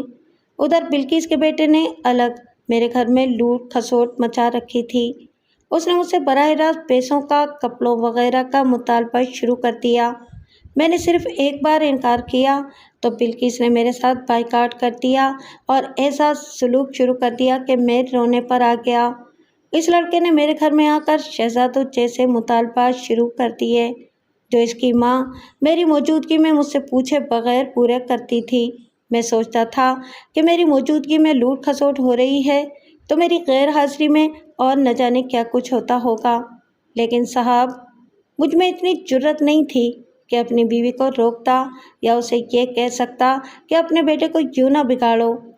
اب میں آپ کو ایک ایسی بات بتانے لگا ہوں جو شاید آپ کے کام آ جائے، اس پر غور کریں۔ اب اس لڑکے کی عمر 16 سال ہے، بلکہ اس سے اوپر ہی ہو گئی ہے، اور شاید وہ پورے 17 سال کا ہو گیا ہے۔ جب بلقیس کا کیس کورٹ میں چلا گیا تو یہ لڑکا ہر پیشی پر کورٹ میں موجود ہوتا تھا۔ یہ تو آپ خود دیکھتے رہے ہیں کہ بلقیس کے خلاف گواہ تو کئی گزرے، لیکن اس کے لیے بلکہ اسے سزا دلانے کے لیے سب سے زیادہ خطرناک گواہی شکیلہ کی تھی۔ شکیلہ نے تو بلقیس کے اصل کردار اور فریب کاری کو کھل کر عدالت میں بیان کیا تھا اور یہاں تک کہا تھا کہ اس نے بلقیس کو میرے بھائی ہاشم کے ساتھ بیڈ روم میں پکڑا تھا، اور اس نے یہ بھی کہا تھا کہ وہ یہ ثابت بھی کر سکتی ہے۔ کہنے والے تو یہ بھی کہتے ہیں کہ بلقیس کو اگر عمر قید دلائی ہے تو وہ شکیلہ کے بیان نے دلائی ہے۔ آپ خود غور کریں صاحب، سب سے زیادہ چوٹ تو شکیلہ کے دل پر پڑی تھی۔ بلقیس نے اس کے خامد پر قبضہ کر رکھا تھا۔ بلقیس کا بیٹا ہر پیشی پر کورٹ میں آتا تھا۔ آخر میں وہ سمجھ گیا تھا کہ اس کی ماں سزا سے بچ نہیں سکتی۔ اس نے 3-4 مرتبہ کورٹ سے باہر آ کر مجھے کہا تھا کہ میری ماں کو سزا ہو گئی تو میں شکیلہ کو زندہ نہیں چھوڑوں گا۔ میں نے اسے ہر بار یہی کہا کہ بلقیس نے اگر یہ جرم کیا ہے تو اسے سزا ضرور ملے گی۔ وہ لڑکا کہتا تھا کہ میری ماں پر جھوٹے الزام لگائے گئے ہیں اور یہ ساری شرارت شکیلہ کی ہے اور اپنے خاوند کو اسی نے زہر پلایا ہے اور الزام میری ماں پر لگا دیا ہے۔ پھر ہوا یہ کہ بلقیس کو عمر قید سنا دی گئی اور اب دیکھیں کہ دن ہی کتنے گزرے ہیں، شکیلہ قتل ہو گئی ہے۔ اس فیصلے کے بعد وہ آپ کے پاس آیا تو ہوگا؟ سب انسپکٹر رمیش نے پوچھا۔ نہیں، قاسم نے جواب دیا، اس کے بعد میں نے اس کی صورت نہیں دیکھی۔ آپ بلقیس کے پہلے خاوند کا گھر تو جانتے ہوں گے؟ میں نے پوچھا۔ جی ہاں، قاسم نے جواب دیا، جانتا ہوں۔ اس نے ہمیں ایڈریس لکھوا دیا جو اندرون دلی کے ایک محلے کے تھا۔ کیا آپ نے کبھی نوٹ کیا تھا کہ یہ لڑکا قتل کی جرات رکھتا ہے؟ میں نے پوچھا۔ آپ جرات کی بات کرتے ہیں؟ قاسم نے کہا، وہ تو جناب 13-14 سال کی عمر میں ہی اپنے آپ میں ہر جرم کرنے کی جرات پیدا کر چکا تھا۔ میں آپ کو اچھی طرح سمجھا نہیں سکتا کہ یہ لڑکا کس قماش کا ہے۔ نہایت اچھے اور پراثر انداز سے باتیں کرتا ہے اور اس کا انداز اتنا پیارا ہوتا ہے کہ آدمی متاثر ہو جاتا ہے۔ میں تو یہاں تک کہوں گا کہ آپ اسے شکیلہ کے قتل کا مشتبہ قرار دے سکتے ہیں۔ آپ کے پاس ایسے طریقے ہیں کہ اصل مجرم سے اقبال جرم کرا سکتے ہیں۔ میں نے رمیش کی طرف دیکھا۔ رمیش پہلے ہی اپنے دل میں یہ شک بٹھا چکا تھا کہ اس لڑکے کو شامل تفتیش کرنا چاہیے۔ ہم نے قاسم کو بڑی سختی سے کہا کہ ہمارے درمیان جو باتیں ہوئی ہیں یہ کسی کو معلوم نہ ہوں، اور اس لڑکے کا تو وہ کسی کے ساتھ ذکر کرے ہی نہیں۔ ہم وہاں سے اٹھے۔ وہاں ہم نے کئی گھنٹے صرف کر دیے تھے اور ہمارے دماغ تھک کر چور ہو گئے تھے۔ اس روز کی تفتیش وہیں پر ختم کر دی۔ اگلے روز ہم ٹیلی فون ایکسچینج میں چلے گئے اور وہ 3 فون نمبر وہاں دکھائے جو شکیلہ نے اپنی ڈائری میں لکھے ہوئے تھے۔ اس زمانے میں ٹیلی فون کسی بڑے ہی امیر گھر میں ہوتا تھا۔ اگر ٹیلی فون زیادہ ہوتے تو کبھی کسی خاص نمبر کا ایڈریس ایکسچینج کے ریکارڈ سے دیکھا جا سکتا تھا۔ یہ ایڈریس ہر کسی کو نہیں دکھائے جاتے۔ ہم چونکہ پولیس آفیسر تھے اور ایک قتل کی تفتیش کر رہے تھے، اس لیے ایکسچینج نے ہمیں تینوں ایڈریس دے دیے۔ ہم سب سے پہلے ایک ہندو لڑکی کے ایڈریس پر پہنچے۔ بڑی خوبصورت اور کشادہ حویلی تھی۔ حویلی دیکھ کر ہی پتہ چلتا تھا کہ یہ کسی بڑے ہی امیر آدمی کی حویلی ہے۔ ہم نے وہاں اپنا تعارف کرایا اور بتایا کہ ہم آپ کی بیٹی کی ایک سہیلی کے قتل کے سلسلے میں کچھ پوچھنے آئے ہیں۔ وہ روشن خیال خاندان تھا۔ ہمیں اندر بٹھا کر لڑکی کو ہمارے پاس لے آئے۔ میں نے اس لڑکی سے پوچھا کہ وہ شکیلہ کی سہیلی ہے تو اس نے افسوس کا اظہار کیا کہ شکیلہ قتل ہو گئی ہے۔ میں نے اس سے پوچھا کہ وہ شکیلہ کے ایک دوست ظہیر صدیقی کا ایڈریس جانتی ہے؟ ہاں جی، اس نے جواب دیا، میں اس کے گھر کا اور دفتر کا بھی ایڈریس بتا سکتی ہوں۔ میں نے اس لڑکی سے پوچھا کہ شکیلہ کی اس شخص کے ساتھ کیسی دوستی تھی؟ وہ تو شادی کا ارادہ کر چکے تھے۔ اس نے کہا، ان کی آپس میں محبت ہی ایسی تھی کہ ان کے درمیان موت ہی آ سکتی تھی، اور موت آ ہی گئی اور شکیلہ دنیا سے اٹھ گئی یا اٹھا دی گئی۔ وہ آپ کو آخری بار کب ملی تھی؟ رمیش نے پوچھا۔ قتل ہونے سے 2 دن پہلے، لڑکی نے جواب دیا۔ اس روز اس نے کوئی خاص بات کی ہوگی؟ میں نے پوچھا۔ وہ خاوند کی جائیداد میں سے حصہ بھی تو مانگ رہی تھی۔ اس نے کوئی خاص بات نہیں کی، لڑکی نے کہا۔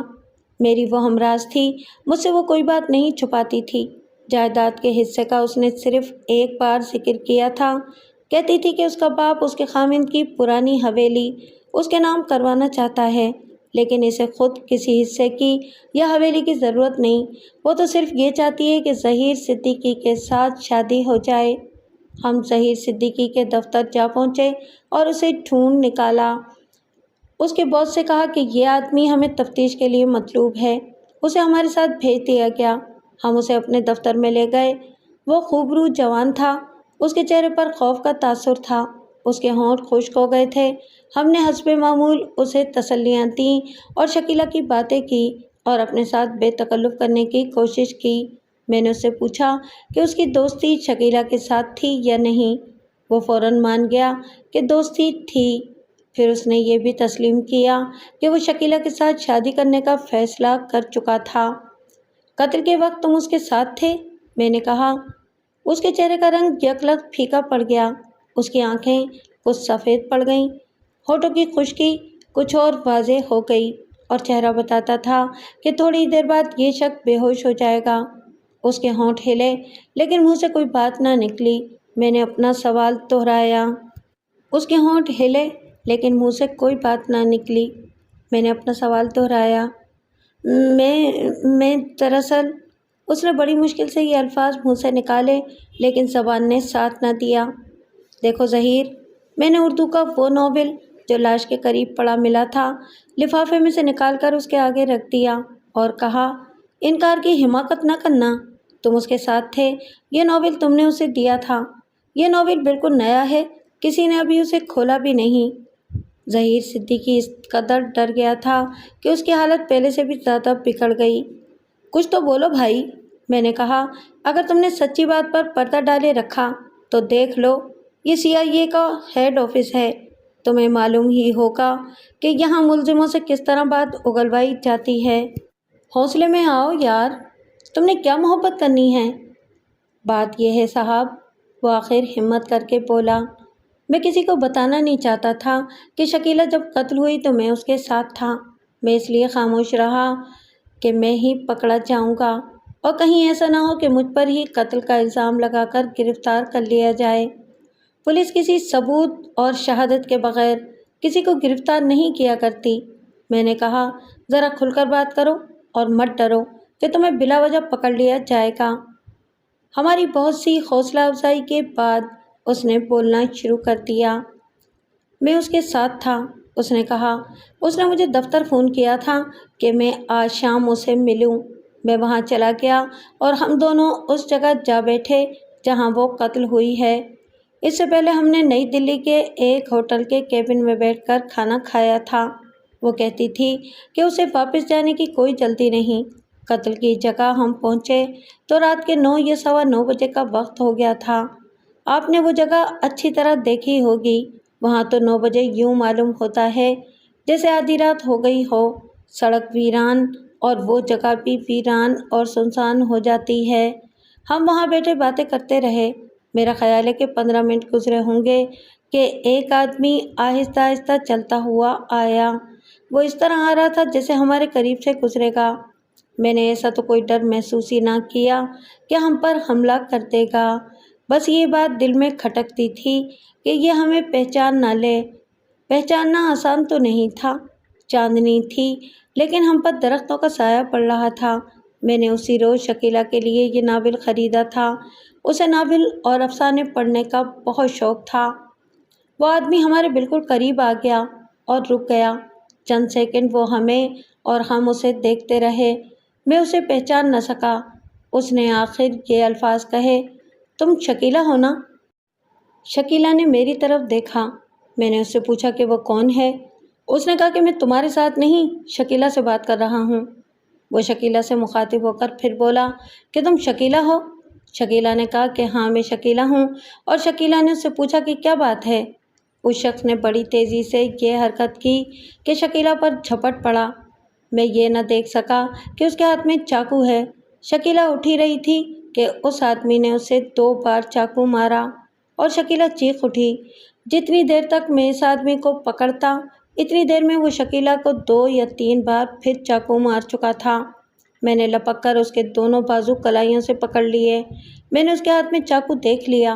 وہ مجھ سے زیادہ طاقتور نہیں تھا۔ میں اس کوشش میں تھا کہ اس کے ہاتھ سے چاقو چھین لوں یا گرا دوں۔ آخر اس کا چاقو والا ہاتھ میرے ہاتھ میں آ گیا۔ چاقو خاصا لمبا تھا۔ میں نے اس کا ہاتھ ڈھیلا کر دیا اور اس کے ہاتھ سے چاقو چھیننے لگا تو چاقو اس طرح بند ہو گیا کہ اس کا دستہ اس کے ہاتھ میں تھا اور چاقو کا بلیڈ باہر کی طرف تھا۔ یہ بلیڈ بند ہو گیا لیکن چاقو کے دستے اور بلیڈ کے درمیان اس کا ہاتھ تھا، کیونکہ اس نے چاقو کو دستے سے پکڑ رکھا تھا۔ میں نے یہ بھی دیکھ لیا کہ چاقو اس کے ہاتھ میں اس طرح الٹا ہو گیا تھا کہ بلیڈ جب بند ہوا تو اس کے ہاتھ کی الٹی طرف چلا گیا تھا۔ میں نے اس کا ہاتھ اس طرح اپنے ہاتھ میں لیا کہ میرا ہاتھ چاقو کے بلیڈ کے اوپر تھا۔ میں نے بلیڈ کو بڑی زور سے نیچے دبایا۔ اب میرے اور اس کے ہاتھ کی پوزیشن یہ تھی کہ جیسے ہم مصافحہ کر رہے ہوں۔ اس کا ہاتھ چاقو کے بلیڈ اور دستے کے درمیان پھنس گیا تھا۔ میں نے چاقو اور زور سے دبایا۔ تاکہ اس کی انگلیاں کٹ جائیں اور وہ ایسا بے حال ہو جائے کہ میں اس پر قابو پا لوں۔ اس کے منہ سے دبی دبی سی چیخ نکلی۔ میں نے چاقو کو اور زور سے دبایا۔ اس وقت اس نے اپنے آپ کو چھڑانے کے لیے یوں کیا کہ میرے پیٹ میں ناف کے نیچے اتنی زور سے ٹھڈا مارا کہ میں دوہرا ہو گیا۔ اس جگہ چوٹ بڑی سخت لگتی ہے۔ میں جھکا ہوا تھا اور وہ وہاں سے دوڑ پڑا۔ میں جتنی دیر میں سنبھلتا وہ غائب ہو چکا تھا۔ ادھر شکیلہ کو دیکھا، اسے ہلایا جلایا، وہ نہ بولی نہ ہلی۔ میں نے نبض پر ہاتھ رکھا تو نبض خاموش تھی، وہ مر چکی تھی۔ اس وقت مجھے یہ خطرہ محسوس ہوا کہ میں یہاں رکا اور کوئی اور آ گیا تو مجھے اس یقین کے ساتھ پکڑ لیا جائے گا کہ اسے میں نے مارا ہے۔ دوسرا خطرہ یہ نظر آنے لگا کہ یہ قاتل جو بھاگ گیا ہے وہ کسی اور ساتھی یا ایک سے زیادہ ساتھیوں کو لے کر آ جائے گا اور یہ مجھے قتل کر دیں گے۔ میں وہاں سے کھسک گیا۔ میں اتنا زیادہ ڈرا ہوا تھا کہ یاد ہی نہ رہا کہ میں ناول وہیں بھول آیا ہوں۔ میری جذباتی حالت کو شاید آپ سمجھ سکیں گے۔ میں نے جسے چاہا تھا وہ مجھ سے ہمیشہ کے لیے جدا ہو گئی تھی۔ مجھے تھانے اطلاع دینی چاہیے تھی لیکن میں ڈر گیا۔ خطرہ یہ تھا کہ پولیس مجھے ہی تھانے اس شک میں نہ بٹھا لے کہ اسے میں نے ہی قتل کیا ہے۔ اس کے ساتھ ہی یہ خیال بھی آتا تھا کہ ہماری ملاقات کا بھانڈا پھوٹ جائے گا۔ بہرحال آپ کچھ سمجھ لیں، خوف کہہ لیں یا کچھ بھی کہہ لیں، میں وہاں سے چل پڑا اور سیدھا اپنے گھر آیا۔ میرا گھر شکیلہ کے گھر سے کوئی زیادہ دور نہیں، صرف ایک گلی کا فاصلہ ہے۔ میں اپنے گھر آیا اور یہ تو سوچا بھی نہیں جا سکتا تھا کہ میں کسی کو بتاؤں گا۔ اگلے روز یہ خبر پھیل گئی کہ شکیلہ قتل ہو گئی ہے۔ اس نے مزید وضاحت شروع کر دی کہ اس نے پولیس کو یا کسی اور کو اس لیے نہیں بتایا کہ شکیلہ اس کے سامنے قتل ہوئی ہے کہ پولیس اسی کو تھانے بٹھا لے گی، اور اس کی خاموشی کی دوسری وجہ یہ تھی کہ شکیلہ کو لوگ بدنام کریں گے کہ وہ ایک غیر آدمی کے ساتھ ویرانے میں بیٹھی ہوئی تھی۔ ہم نے اس کا یہ جواز اور یہ ساری وجوہات تسلیم کر لیں اور اسے کچھ دوسری قسم کے سوالات شروع کر دیے۔ قاتل کو تو وہ پہچان نہ سکا تھا، البتہ ایک نشانی اس نے بتا دی اور وہ یہ کہ قاتل کا ہاتھ چاقو میں آ گیا تھا اور اس نے یعنی ظہیر صدیقی نے چاقو کو بہت زور سے دبائے رکھا تھا، یہاں تک کہ قاتل کے منہ سے ہلکی سی چیخ نکل گئی تھی۔ اس کا مطلب یہ تھا کہ قاتل کا دایاں ہاتھ زخمی ہے۔ اس واردات کو ابھی بمشکل 10 دن ہی ہوئے تھے۔ اگر قاتل کو واقعی ہاتھ پر چاقو لگا تھا تو اس زخم کا نشان بڑا صاف ہوگا۔ مجھے یہ بھی امید تھی کہ زخم اگر گہرا ہے تو وہ ابھی بھرا بھی نہیں ہوگا۔ میں اور رمیش اس سے پوچھنا شروع کر چکے تھے کہ مقتولہ جائیداد کے حصے کے متعلق اس سے کیا کہتی تھی۔ اس نے بھی وہی باتیں بتائیں جو ہمیں پروین سے اور شکیلہ کی ہندو سہیلی سے معلوم ہوئی تھیں، اور وہ یہ کہ اسے جائیداد کے ساتھ کوئی دلچسپی نہیں تھی اور نہ ہی اس نے پروین کے بھائیوں سے کوئی ایسا مطالبہ کیا تھا کہ اسے حویلی دے کر جلد ہی فارغ کر دیں۔ ہمارے لیے ظہیر صدیقی کا بیان قابل اعتبار تھا، کیونکہ ظہیر صدیقی اپنے اوپر سے شک ہٹانے کے لیے کہہ سکتا تھا کہ شکیلہ پروین کے بھائیوں کو تنگ کر رہی تھی کہ وہ پرانی حویلی پوری کی پوری لے گی اور کوٹھی میں سے بھی حصہ لے گی۔ میرے دماغ میں ایک سوچ آ گئی۔ قاسم کے ساتھ ہماری بہت باتیں ہوئی تھیں، اس نے بلقیس کے بیٹے کی بہت ساری باتیں سنائی تھیں۔ میں نے اس کہانی میں وہ ساری باتیں نہیں لکھیں، یہ لڑکا میرے ذہن میں اٹک گیا تھا۔ میں نے دماغ پر بہت زور دیا اور مجھے یہ محسوس ہونے لگا کہ اس لڑکے کو شامل تفتیش کرنا ضروری ہے۔ ان خیالات کے پیش نظر میں نے ظہیر صدیقی کے ساتھ بات کی۔ ایک بات بتاؤ ظہیر، میں نے پوچھا، کبھی شکیلہ نے تمہیں بتایا ہوگا کہ کوئی آدمی یا ایک نوجوان سا لڑکا اس کا پیچھا کرتا ہے؟ ہاں صاحب، ظہیر صدیقی نے یک لخت چونک کر اور بیدار سا ہو کر کہا۔ میں اس قدر پریشان اور مغموم ہوں اور ڈرا ہوا بھی ہوں کہ یہ بات ذہن سے نکل گئی تھی۔ مقدمے کے دوران شکیلہ گواہ کی حیثیت سے 3 یا 4 پیشیوں پر گئی تھی۔ اس کی باری نہیں آتی تھی۔ میں ہر پیشی پر کورٹ میں جاتا تھا۔ مجھے کوئی بھی شک کی نظروں سے نہیں دیکھتا تھا کہ میں شکیلہ کی خاطر آیا ہوں۔ میں اسے وہاں ملا نہیں کرتا تھا۔ پیشی ختم ہونے کے بعد اس سے ملے بغیر چلا جاتا تھا۔ ایک بار شکیلہ نے مجھے بتایا کہ اس کی گواہی ہوئی تو گواہی ابھی ختم نہیں ہوئی تھی کہ کورٹ کا وقت ختم ہو گیا۔ شکیلہ واپس جا رہی تھی تو ایک نوجوان لڑکا اس کے سامنے آ گیا اور اسے روک کر کہا، اپنی گواہی کا بیان بدل دو، اور اگر نہیں بدلو گی تو تمہیں بڑے خوفناک انجام کا سامنا کرنا پڑے گا۔ آپ یوں سمجھیں کہ اس لڑکے نے شکیلہ کو دھمکیاں دی تھیں کہ وہ گواہی نہ دے، اور اگر گواہی دینی ہی ہے تو اپنا بیان بدل دے، یعنی اپنا بیان ملزمہ کے حق میں کر دے۔ ہمارے لیے یہ انکشاف نہایت ہی اہم اور کارآمد تھا۔ یہ لڑکا بلقیس کا بیٹا ہی ہو سکتا تھا۔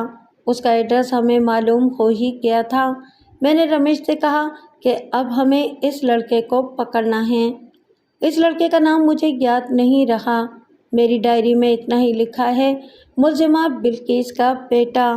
میں اسے اکرم لکھ دیتا ہوں۔ ہم نے قاسم سے مل کر اس سے اکرم کے گھر کا صحیح پتہ اور راستہ اچھی طرح سمجھ لیا۔ یہ گھر اس کی ماں کا نہیں بلکہ اس کے باپ کا تھا۔ ہم رات 9:30 بجے سے ذرا دیر بعد اس گھر کے دروازے پر پہنچے۔ میں نے اور رمیش نے وردی نہیں پہنی ہوئی تھی کیونکہ ہم CIA میں تھے۔ ہمارے ساتھ ایک بے وردی ہیڈ کانسٹیبل اور 2 باوردی کانسٹیبل تھے۔ میں نے دروازے پر دستک دی، کوئی باہر نہ نکلا۔ دوسری مرتبہ زور سے دروازہ بجایا تو ایک آدمی نے دروازہ کھولا اور باہر آیا۔ میں نے اس سے پوچھا کہ اکرم کہاں ہے؟ وہ شخص گھبرا گیا۔ میں نے اسے ہلکا سا دھکا دیا اور ہم سب اندر چلے گئے۔ وہ شخص جس نے دروازہ کھولا تھا اکرم کا باپ ہی ہو سکتا تھا۔ میں نے فرض کر لیا کہ یہ اس کا باپ ہے۔ اکرم کو جگاؤ اور یہاں لے کے آؤ، میں نے اسے کہا۔ اگر اس نے کسی طرف سے بھاگنے کی کوشش کی یا تم نے ہمیں دھوکہ دیا تو ہم پورے گھر کی تلاشی لے کر تمہیں تھانے لے جائیں گے۔ اس کی گھبراہٹ اور خوف زدگی کا یہ عالم تھا کہ اس کے منہ سے بات نہیں نکل رہی تھی۔ وہ کچھ بولے بغیر دوڑا گیا اور ایک کمرے میں گیا۔ ہم بھی اس کے پیچھے گئے۔ اندر بتیاں جل رہی تھیں۔ کمرے میں سے ایک نوجوان آنکھیں ملتا ہوا باہر آیا۔ اس نے ہمیں دیکھا تو ٹھٹک کر وہیں رک گیا۔ اس کی آنکھیں کھلتی گئیں اور بہت ہی زیادہ کھل گئیں۔ ہم میں سے کوئی بھی کچھ نہ بولا۔ ہم اسے دیکھتے رہے۔ اس نے دائیں اور بائیں دیکھا۔ صاف پتہ چلتا تھا کہ وہ دیکھ رہا ہے کہ اس کے بھاگ نکلنے کا کوئی چانس ہے یا نہیں۔ میں نے اسے اپنی طرف بلایا۔ وہ نہایت آہستہ آہستہ آگے بڑھا۔ میں نے آگے ہو کر اسے بازو سے پکڑا۔ تمہارا نام اکرم ہے؟ میں نے پوچھا۔ اس نے منہ سے تو کچھ نہ کہا، سر ہلایا کہ وہ اکرم ہی ہے۔ کیا تم بلقیس کے بیٹے ہو؟ اس نے پھر سر اوپر نیچے کر کے بتایا کہ وہ بلقیس کا بیٹا ہے۔ ذرا ہمارے ساتھ تو چلو، میں نے کہا، میں تم سے کچھ پوچھنا چاہتا ہوں۔ وہ جب کمرے سے نکل کر رک گیا اور آنکھیں مل رہا تھا تو میں نے اس کا دایاں ہاتھ اٹھا کے دیکھ لیا تھا۔ دائیں ہاتھ پر پٹی تو نہیں بندھی ہوئی تھی، پٹی کی جگہ کپڑے کی ٹیپ لگی ہوئی تھی جس سے صاف پتہ چلتا تھا کہ اس کا ہاتھ زخمی ہے۔ میں نے اب اس کا زخم دیکھنا تھا اور پوچھنا تھا کہ یہ زخم کہاں سے آیا ہے۔ ہم جب اسے اپنے ساتھ لے جانے لگے تو اس کا باپ میرے سامنے آ گیا۔ اس نے ہاتھ جوڑ کر کانپتی ہوئی آواز میں پوچھا کہ ہم اس کے بیٹے کو کہاں لے جا رہے ہیں۔ میں نے اس پر کوئی روب نہ جھاڑا بلکہ اسے تسلیاں دیں کہ وہ گھبرائے نہیں۔ اس کے بیٹے سے ایک واردات کے متعلق 2-4 باتیں پوچھنی ہیں اور پھر یہ واپس گھر آ جائے گا۔ اور ہم اکرم کو اپنے ہیڈ کوارٹر میں لے گئے۔ جنگ عظیم ختم ہو گئی تھی۔ ہمیں یہ جنگ یہ فائدہ دے گئی کہ کم از کم CIA کو گاڑیاں مل گئیں۔ اس سے پہلے تو پیدل چلا کرتے تھے یا کہیں جلدی پہنچنا ہوتا تھا تو ٹانگا بلا لیتے تھے۔ ہیڈ کوارٹر لے جا کر اسے اپنے دفتر میں بٹھایا اور پہلا کام یہ کیا کہ اس کے زخم پر جو ٹیپیں لگی ہوئی تھیں وہ اتار دیں۔ ذرا اپنے ہاتھ کو دیکھیں، انگوٹھے اور شہادت کی انگلی کے درمیان گوشت زیادہ ہوتا ہے۔ یہاں سے اس کے ہاتھ میں خاصا گہرا زخم تھا جو مل گیا تھا، مگر ابھی مرہم پٹی کی ضرورت تھی۔ میں نے تصور میں دیکھا کہ اس جگہ یا یہ جگہ اس کے چاقو کے دستے اور بلیڈ کے درمیان آ گئی تھی، اور ظہیر صدیقی نے یہاں ہاتھ رکھ کر اس کے ہاتھ کو مضبوطی سے پکڑا اور اتنی زور سے دبایا، بلکہ دباتا ہی چلا گیا کہ یہاں سے گوشت کٹ گیا۔ چاقو تو ہمارے قبضے میں تھا۔ میں نے دیکھا تھا کہ چاقو اس طرح کی طرح تیز تھا۔ یہ زخم کیسے آیا ہے اکرم؟ میں نے بڑے پیار سے پوچھا۔ گھر میں آیا تھا، اس نے جواب دیا، لیکن یہ جواب فوراً اس کے منہ سے نہیں نکلا۔ وہ ہکلا رہا تھا۔ دیکھو اکرم، میں نے کہا، نہ اپنے آپ کو پریشان کرو نہ ہمیں۔ میں جانتا ہوں کہ میری اور تمہاری ملاقات کہاں ختم ہوگی۔ بہتر ہے کہ سچ اگل دو، میں تمہارے سر پر ہاتھ رکھ لوں گا۔ میں نے اس کے سر پر ہاتھ رکھ دیا اور کہا، مجھے اپنا بڑا بھائی سمجھو اور سچ بات بتا دو، پھر دیکھنا کہ میں کس طرح تم پر پردہ ڈالتا ہوں۔ ہمیں بتایا گیا تھا کہ یہ بدماش ٹائپ لڑکا ہے اور یہ لڑکپن میں ہی جوان ہو گیا تھا اور یہ کسی سے ڈرتا بھی نہیں، لیکن وہ پولیس کے بگولے میں پہلی بار آیا تھا اور قتل کوئی چوری چکاری جیسی واردات نہیں ہوتی جسے یہ لڑکا ہضم کر لیتا۔ اسے احساس بھی تھا کہ جرم ثابت ہو گیا تو اسے سزائے موت ملے گی یا عمر قید۔ ملزموں کی نفسیات کو پولیس والے بہتر سمجھتے ہیں۔ اکرم بھائی، میں نے دوستوں کی طرح کہا، تم نے کہا ہے کہ تمہارا ہاتھ گھر میں کٹا ہے۔ ہم تمہیں یہیں بٹھا کر تمہارے گھر جائیں گے اور پوچھیں گے کہ اکرم کو یہ زخم کیسے آیا تھا۔ تمہارا باپ کچھ اور بتائے گا، تمہاری ماں کچھ اور بتائے گی اور گھر میں کوئی اور ہوگا تو وہ کچھ اور بتائے گا۔ پھر جانتے ہو کیا ہوگا؟ پھر یہ ہوگا کہ ہم تمہیں یہاں الٹا لٹکا دیں گے۔ اور تم نے سنا ہی ہوگا کہ جو ملزم پولیس سے جھوٹ بولتے ہیں ان سے سچ کس طرح اگلوایا جاتا ہے۔ تم میں اتنی ہمت نہیں کہ برداشت کر سکو۔ تم ہماری بات مانو اور ہم تمہیں خوش کر دیں گے۔ مجھے یقین ہو گیا تھا کہ ہمارا ملزم یہی ہے۔ یہ اس کے چہرے پر لکھا ہوا تھا اور اس کی حرکتوں سے صاف ظاہر ہو رہا تھا۔ ہاں بولو اکرم، میں نے کہا، دلیر اور شیر مردوں کی طرح کہہ دو کہ میں نے اپنی ماں کی عمر قید کا انتقام لیا ہے۔ ہم جانتے ہیں کہ شکیلہ یہ بیان نہ دیتی اور تمہاری ماں پر گھٹیا الزامات نہ لگاتی تو تمہاری ماں کو سزا نہیں ہو سکتی تھی۔ تم نے حلالی بیٹوں جیسا کارنامہ کر دکھایا ہے اور ماں کا دودھ حلال کر دیا ہے۔ وہ کچی عمر کا لڑکا تھا، بدمعاشی کر لینا کوئی مشکل کام نہیں، لیکن شخصیت کو پتھر جیسا مضبوط بنانے کے لیے کچھ اور عناصر ضروری ہوتے ہیں جو اس لڑکے میں نہیں تھے۔ اس کی آنکھیں میرے چہرے پر جمی ہوئی تھیں۔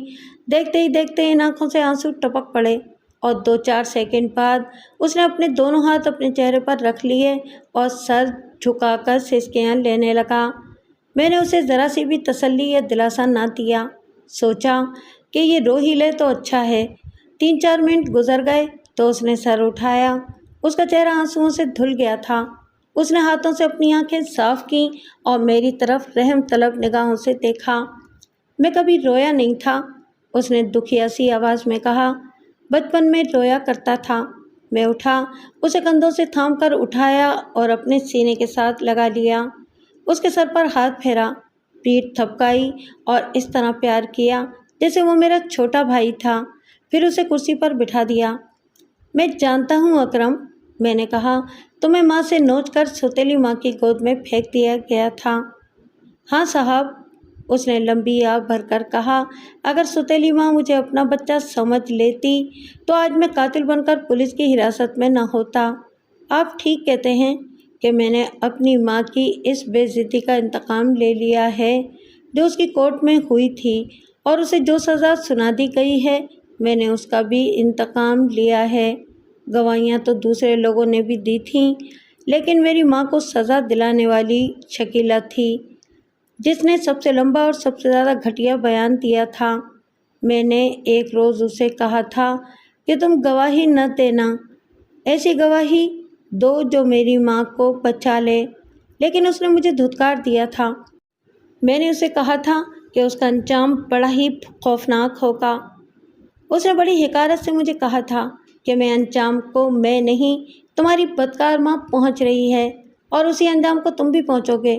اس نے یہ بھی کہا تھا کہ جیسی ماں ہے ویسا ہی بیٹا ہے۔ ہماری تفتیش ختم ہو گئی تھی، لیکن میں دیکھ رہا تھا کہ اکرم بولنے پر آ گیا تھا اور میں نے یہ بھی محسوس کر لیا تھا کہ یہ اپنا غبار نکالنا چاہتا ہے۔ میں خود بھی یہی چاہتا تھا کہ اس لڑکے کا بیان آپ سب کو سناؤں، کیونکہ یہ ایک ایسی معاشرتی خرابی ہے جو ہمارے معاشرے میں آج بھی ویسی کی ویسی موجود ہے جیسی 50 سال پہلے تھی، بلکہ اس سے بھی پہلے موجود تھی۔ ہوتا یہ ہے کہ بیوی کے مر جانے کے بعد آدمی دوسری شادی کر لیتے ہیں، لیکن وہ اپنی اولاد سے لا تعلق یا بے پرواہ ہو جاتے ہیں۔ میں آپ کو سینکڑوں کہانیاں سنا سکتا ہوں کہ سوتیلی ماؤں نے کتنے زیادہ مجرم معاشرے کو دیے ہیں، اور سوتیلی ماؤں نے اچھے لڑکوں اور لڑکیوں کو بدکار اور جرائم پیشہ بنایا ہے۔ ان بدنصیب بچوں کی ضرورت صرف اتنی سی ہوتی ہے کہ انہیں جو پیار اپنی ماں سے ملتا تھا وہ دوسری ماں سے مل جائے، اور باپ اپنی شفقت سے محروم نہ کریں۔ لیکن سوتیلی مائیں بچوں کے باپوں کو ان کا دشمن بنا دیتی ہیں۔ مجھے زیادہ بیان کرنے کی ضرورت نہیں، آپ سب دیکھتے رہتے ہیں کہ چار دیواری کی دنیا میں کیسے کیسے ظلم ہو رہے ہیں اور کیا کیا ڈرامے بن رہے ہیں۔ میں اکرم کا بیان اپنے الفاظ میں پیش کروں گا، کیونکہ اس کی زبان سے پیش کیا تو بات بہت لمبی ہو جائے گی۔ اکرم کی عمر اس وقت 3 یا 3.5 سال تھی جب اس کی ماں بلقیس کو طلاق مل گئی تھی۔ اس عمر میں بچے کا شعور بیدار ہو چکا ہوتا ہے اور وہ صرف اپنی ماں کو اپنا محافظ اور سب کچھ سمجھتا ہے۔ اکرم کے ساتھ ظلم یہ ہوا کہ اسے اس کی ماں سے چھین کر اس کی ماں کو گھر سے نکال دیا گیا۔ وہی گھر جس میں اکرم کو پیار ملتا تھا، محبت ملتی تھی اور باپ کی شفقت ملتی تھی، جہنم بن گیا۔ پیار اور محبت کا نام و نشان ہی مٹ گیا۔ اکرم کے باپ نے دوسری شادی بہت جلد کر لی۔ دوسری بیوی بہت خوبصورت تھی اور نوجوان بھی تھی۔ دوسری بیوی نے اس لڑکے کو اس طرح سنبھالا کہ اس کے انداز میں ممتا والا تاثر نہیں تھا۔ بچہ رو رو کر اپنا حال بگاڑ رہا تھا۔ باپ نے اسے مارنا پیٹنا شروع کر دیا۔ پھر دوسری بیوی کے اپنا بچہ پیدا ہوا۔ اب تو سوتیلی ماں سے جو تھوڑی بہت توجہ ملتی تھی وہ بھی ختم ہو گئی۔ باپ بھی دوسرے بچے کے ساتھ پیار کرنے لگا۔ آگے اس بچے کے ساتھ جو سلوک ہوا وہ سینکڑوں مرتبہ کی سنائی ہوئی کہانی ہے۔ اس میں کوئی نئی بات نہیں۔ نئی بات یہ ہوئی کہ اکرم 5.5 یا 6 سال کا ہوا تو باپ نے اسے اسکول داخل کرا دیا۔ بچہ روتا ہوا گھر سے نکلتا اور روتا ہوا ہی واپس آتا تھا۔ گھر میں اس کی حیثیت ایک نوکر کی بن گئی۔ وہ اسکول سے واپس آتا تو ماں اسے بے رخی سے کہتی کہ باورچی خانے میں روٹی رکھی ہے، جاؤ کھا لو۔ اس کے بعد ماں نے یہ نہ دیکھا کہ بچے نے کچھ کھایا بھی ہے یا نہیں۔ جوں جوں بچہ بڑا ہوتا گیا، اس میں مجرمانہ رجحانات بھی پیدا ہوتے چلے گئے، جو کہ ایک قدرتی نفسیاتی عمل ہے۔ میں نے کہا کہ میں ایک نئی بات سنا رہا ہوں، اور وہ یہ کہ ایک روز اکرم اسکول سے نکلا تو باہر اس کی ماں بلقیس کھڑی تھی۔ بچہ ماں کی طرف دوڑا۔ ماں نے بیٹھ کر بازو پھیلا دیے اور بچے کو گلے لگا کر بہت پیار کیا۔ اکرم نے باپ کے گھر جانے سے انکار کر دیا، ضد کرنے لگا کہ وہ ماں کے ساتھ جائے گا۔ ماں نے اسے بہلایا پھسلایا اور کچھ پیسے بھی دیے اور کہا کہ وہ اپنے باپ کے پاس نہ گیا تو باپ اسے یعنی کہ بلقیس کو مارے گا اور انہیں کبھی ملنے نہیں دے گا۔ مختصر یہ کہ بچہ اپنے گھر چلا گیا۔ یہ صورتحال اکرم کے لیے اچھی بھی تھی اور بری بھی۔ ہفتے میں کبھی 1 بار اور کبھی 2 بار ماں اسے اسکول کے باہر ملتی تھی اور بچہ خوش ہو جاتا تھا۔ یہ صورت بری اس طرح ہوئی کہ اکرم جب باپ کے گھر آتا تھا تو وہ غصے سے بھر جاتا تھا۔ اس نے سوتیلی ماں کو اپنا دشمن سمجھ لیا تھا۔ میں اس کہانی کو کچھ اور مختصر کرنے کے لیے اس وقت پر آ جاتا ہوں جب لڑکا 8ویں یا 9ویں جماعت میں پہنچا۔ پہلے ماں اسے پرائمری اسکول میں اسکول کے باہر آ کر مل جاتی تھی۔ ہائی اسکول میں جا کر لڑکا خاصا سیانہ ہو گیا۔ وہ یوں کرتا کہ اسکول سے بھاگ کر ماں کے گھر چلا جاتا۔ اس کی ماں نے قاسم کے ساتھ شادی کر لی تھی۔ اکرم نے ماں کو وہاں جا کر ملنا شروع کر دیا۔ ماں نے کیا تو پیار کی وجہ سے، لیکن یہ دراصل اسے بگاڑنے کا طریقہ تھا کہ وہ بیٹے کو زیادہ سے زیادہ پیسے دینے لگی۔ اکرم نے اپنے بیان میں تسلیم کیا کہ وہ شہزادوں کی طرح دوستوں کو کھلاتا پلاتا اور عیاشی کرتا تھا اور اچھے سے اچھے کپڑے پہنتا تھا۔ اس کے باپ نے اور سوتیلی ماں نے کبھی نہیں پوچھا تھا کہ اسے یہ کپڑے کہاں سے ملتے ہیں۔ اس نے ماں کے ساتھ بول چال بند کر دی تھی۔ باپ تو اس کی سوتیلی ماں کا غلام ہو کر رہ گیا تھا۔ اس نے اپنے بیٹے کی طرف کبھی توجہ دی ہی نہیں تھی۔ گھر میں اب 3 بچے پیدا ہو چکے تھے۔ آپ مجھے کافر کہہ لیں، اکرم نے بیان دیتے ہوئے کہا۔ میں تو خدا کو بھی نہیں جانتا تھا۔ میرا خدا میری ماں تھی۔ جس سے مجھے پیار ملتا تھا اور دعائیں ملتی تھیں۔ میں تو کبھی اپنے باپ کو بھی قتل کر دینے کا ارادہ کر لیا کرتا تھا۔ آپ یوں سمجھ لیں کہ میرے اندر زہر بھرتا جا رہا تھا۔ ماں مجھے اتنے زیادہ پیسے دیتی تھی کہ میں عیش و عشرت کرتا تھا، لیکن جب مجھے غصہ آتا تو میں یوں چاہتا کہ ہر کسی کو قتل کر دوں۔ اس نے اپنے تاثرات نہایت اچھی طرح بیان کیے۔ اس کی شخصیت ایسی ہی بننی تھی۔ اس نے میٹرک کا امتحان دے دیا تھا۔ اسی عمر میں وہ عصمت فروشوں کے بازار میں بھی جانے لگا تھا اور جوا بھی کھیلتا تھا۔ ظاہر ہے کہ اس کی دوستی بدمعاش قسم کے لڑکوں کے ساتھ یا امیروں کے بیٹوں کے ساتھ ہو گئی تھی۔ ایک دن ستیلی ماں نے اس پر روب جھاڑا تو اس نے ماں کو ڈانٹ دیا اور کہا، بس آج کے بعد میرے ساتھ اس لہجے میں بات نہ کرنا۔ ستیلی ماں نے اس کے باپ سے شکایت کی تو باپ نے اس سے جواب طلبی کی۔ میری بات غور سے سن لیں قبلہ والد صاحب، اس نے باپ سے کہا، میں نے اس گھر میں بہت ظلم برداشت کیے ہیں۔ آپ کی اس بیگم کو میں نے کبھی بھی اپنی ماں نہیں سمجھا کہ اس کا احترام کروں۔ احترام اس ماں کا کیا جاتا ہے جس سے بچے کو پیار ملتا ہے، پھر احترام اس باپ کا کیا جاتا ہے جو نئی نویلی بیوی کو دیکھ کر اپنے بچے کو بھول نہیں جاتا۔ میری بات اچھی طرح سن لیں کہ مجھے اس گھر میں دیکھنا ہے تو مجھے نوکر سمجھنا چھوڑ دیں۔ اگر یہ منظور نہیں تو میں یہاں سے چلا جاؤں گا، لیکن میں آپ کو یہ بتا دوں کہ آپ بھی آرام اور سکون کی زندگی بسر نہیں کر سکیں گے۔ باپ نے اپنے بیٹے کے تیور دیکھے تو وہ دبک گیا۔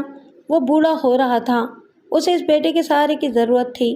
اس نے اکرم کے ساتھ رویہ ذرا بہتر کر لیا اور شاید اسی نے اپنی بیوی سے بھی کہا ہوگا کہ اس لڑکے کے ساتھ اپنا رویہ بہتر کر لو، لیکن مشکل یہ پیدا ہو گئی تھی کہ اکرم اپنی سگی ماں کے پاس جاتا تھا جہاں اس کے لیے پیار بھی تھا اور پیسہ بھی۔ پھر یہ واردات ہو گئی کہ ہاشم زہر خوانی سے قتل ہو گیا۔ اکرم نے ہمیں بتایا کہ تفتیش کے دوران وہ اپنی ماں سے ملنے جایا کرتا تھا۔ ماں اسے بتاتی رہتی تھی کہ تفتیش کیا ہو رہی ہے۔ ایک روز اکرم قاسم کے گھر گیا تو اسے پتہ چلا کہ اس کی ماں کو گرفتار کر لیا گیا ہے۔ وہ علاقے کے تھانے میں گیا اور اپنی ماں کے متعلق پوچھا۔ وہاں اسے بتایا گیا کہ اس کی ماں اس تھانے میں نہیں، وہ CIA کے حوالات میں ہوگی یا CIA نے اسے کسی اور تھانے کے حوالات میں رکھا ہوگا۔ اسے یہ بھی بتایا گیا کہ وہ CIA ہیڈ کوارٹر میں نہ چلا جائے کیونکہ وہاں کا ماحول تھانے جیسا نہیں ہوتا اور وہ پھنس جائے گا۔ اسے ماں کورٹ میں پہلی پیشی پر ملی، پھر وہ ہر پیشی پر جاتا رہا۔ اس نے کسی اور گواہ کی پرواہ نہ کی۔ شکیلہ کی گواہی شروع ہوئی تو اکرم نے محسوس کیا کہ یہ عورت اس کی ماں کو سزا دلا کے رہے گی، اور یہ تھی بھی حقیقت کہ شکیلہ کی گواہی بہت ہی اہم تھی۔ وہ بلقیس سے جلی بیٹھی تھی۔ اس کہانی میں آپ نے سنا ہی ہوگا کہ شکیلہ نے ہمیں بیان دیتے ہوئے کہا تھا کہ بلقیس اس کی ساس بن گئی تھی اور اس پر حکم چلاتی تھی، اور یہ بھی کہ شکیلہ کے دل میں ایک تیر اترا ہوا تھا کہ اس نے بلقیس کو اپنے خاوند کے ساتھ اپنے بیڈ روم میں دیکھا تھا۔ شکیلہ کو یہ بھی یاد تھا کہ بلقیس نے شرمسار ہونے کی بجائے اس پر روب جھاڑا تھا اور یہ بھی کہا تھا کہ وہ زبان بند رکھے۔ مختصر یہ کہ بلقیس شکیلہ کو ہاشم کی زرخرید لونڈی سمجھتی تھی۔ یہ بھی ذہن میں رکھیں کہ شکیلہ ہاشم کے ساتھ خوش نہیں تھی، لیکن ہاشم آخر اس کا خاوند تھا۔ ہاشم نے شکیلہ کو خوش کرنے کے لیے بلقیس کو تھپڑ بھی مارے تھے اور اسے دھتکارنا بھی شروع کر دیا تھا۔ شکیلہ کو عدالت میں موقع ملا اور اس نے اپنا بیان اس قدر زوردار اور تفصیلی دیا جو کوئی اور گواہ نہیں دے سکا تھا۔ اس کیس میں شکیلہ کا بیان سب سے زیادہ لمبا تھا اور صفائی کے وکیل نے سب سے زیادہ جرح شکیلہ پر کی تھی۔ شکیلہ نے اس جرح کا سامنا بڑی جرأت مندی اور عقل سے کیا تھا۔ جوں جوں جرح بڑھتی جا رہی تھی وہ اور بھی تلخ ہوتی جا رہی تھی۔ شکیلہ بلقیس کو اور زیادہ ننگا کرتی جا رہی تھی۔ شکیلہ کی گواہی اور جرح 2 دن چلتی رہی تھی۔ یہ میں بھی کہتا ہوں کہ بلقیس کو سزا دلانے میں شکیلہ کی گواہی کا سب سے زیادہ عمل دخل تھا۔ یہ آپ کو معلوم ہو چکا ہے کہ اکرم نے شکیلہ کو گواہی نہ دینے اور اپنا بیان نرم کر دینے کو کہا تھا۔ شکیلہ نے نہ صرف یہ کہ انکار کیا بلکہ اکرم کو کچھ سخت اور طنزیہ الفاظ کہہ دیے تھے۔ اکرم نے اپنے بیان میں کہا کہ اس کی ماں کو سزا ہو گئی اور پھر اپیل بھی مسترد ہو گئی تو اس نے جیل میں اپنی ماں سے ملاقات کی اور اسے بتایا کہ وہ اس کی بے عزتی اور سزا کا انتقام لے گا۔ ماں نے اسے روکا تھا لیکن اکرم کے اندر ایسی آگ لگی ہوئی تھی کہ وہ نہ رکا۔ اس کے اندر تو دراصل ستیلی ماں اور باپ کے برے سلوک نے آگ لگائی تھی۔ ماں کا کیس تو ایک الگ وجہ تھی۔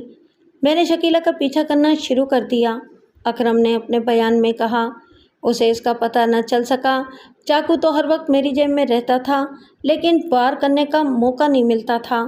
میں اس کے ماں باپ کے گھر اور پھر اس کے خاوند کے گھر کے باہر چکر لگاتا رہتا تھا۔ میں نے یہ ارادہ بھی کیا تھا کہ شکیلہ کو رات کے وقت اس کے گھر میں داخل ہو کر قتل کر دوں، لیکن گھر کے اندر جانا ممکن نظر نہیں آتا تھا۔ آخر میں نے شکیلہ کو دیکھ لیا اور اس کا پیچھا کیا۔ پہلے وہ ایک آدمی سے ملی، یہ کوئی اس کا دوست ہی ہو سکتا تھا۔ دونوں ٹانگے میں بیٹھ کر نئی دلی کے ایک ہوٹل میں چلے گئے۔ میں باہر ادھر ادھر ٹہلتا رہا۔ میری تو یہ حالت تھی جیسے میرا دماغ میرے قبضے میں نہیں رہا اور میں کوئی اچھی بات سوچ ہی نہیں سکتا۔ میرے دماغ پر خون سوار تھا۔ مجھے جب یاد آتا تھا کہ میری ماں جیل میں بند ہے تو میں مرنے ماننے پر اتر آتا تھا۔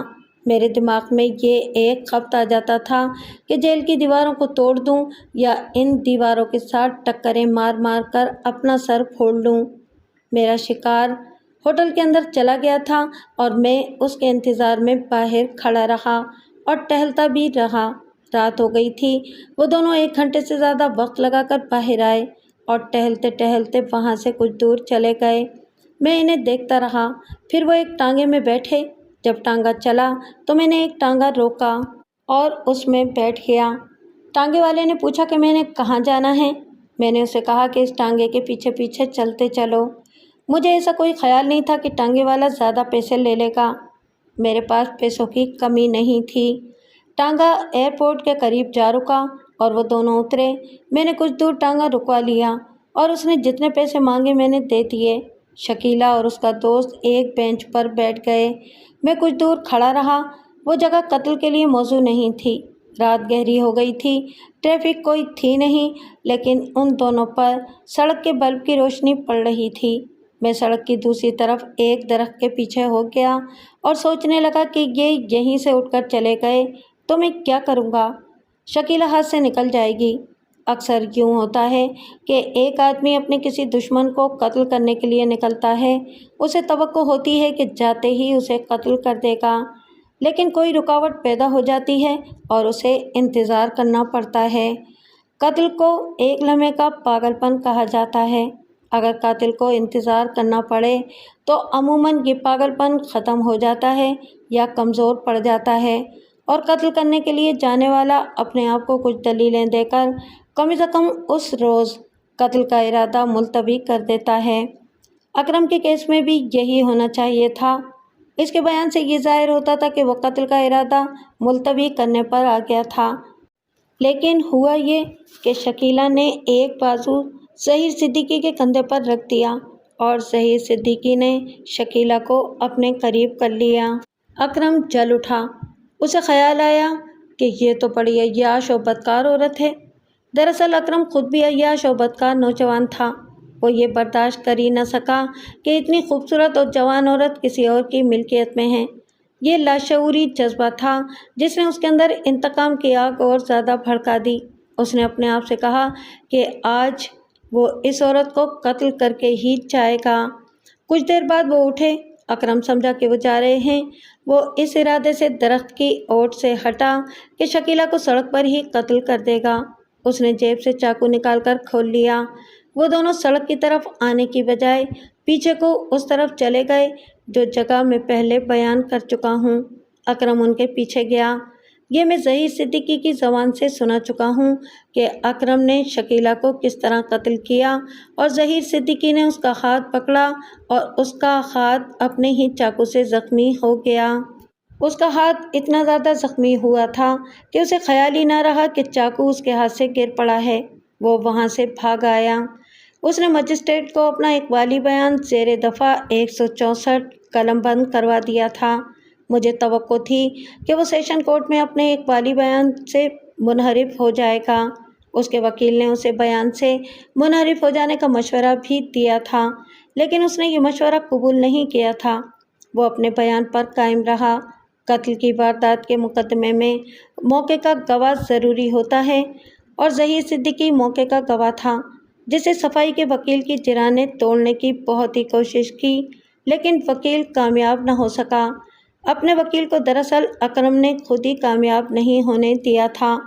اینگلو انڈین سیشن جج نے اپنے فیصلے میں لکھا کہ اس نوجوان کو اس کی سوتیلی ماں کے برے سلوک نے اور اپنے باپ کی لاپرواہی اور بے توجہی نے قاتل بنایا ہے، ورنہ یہ وجہ ایسی نہیں تھی کہ یہ لڑکا ایک عورت کو قتل کر دیتا۔ جج نے یہ بھی لکھا کہ آپس میں ناچاکی اور چپکلش رکھنے والے میاں بیوی محسوس نہیں کرتے کہ وہ اپنے بچوں پر کیا ظلم کر رہے ہیں۔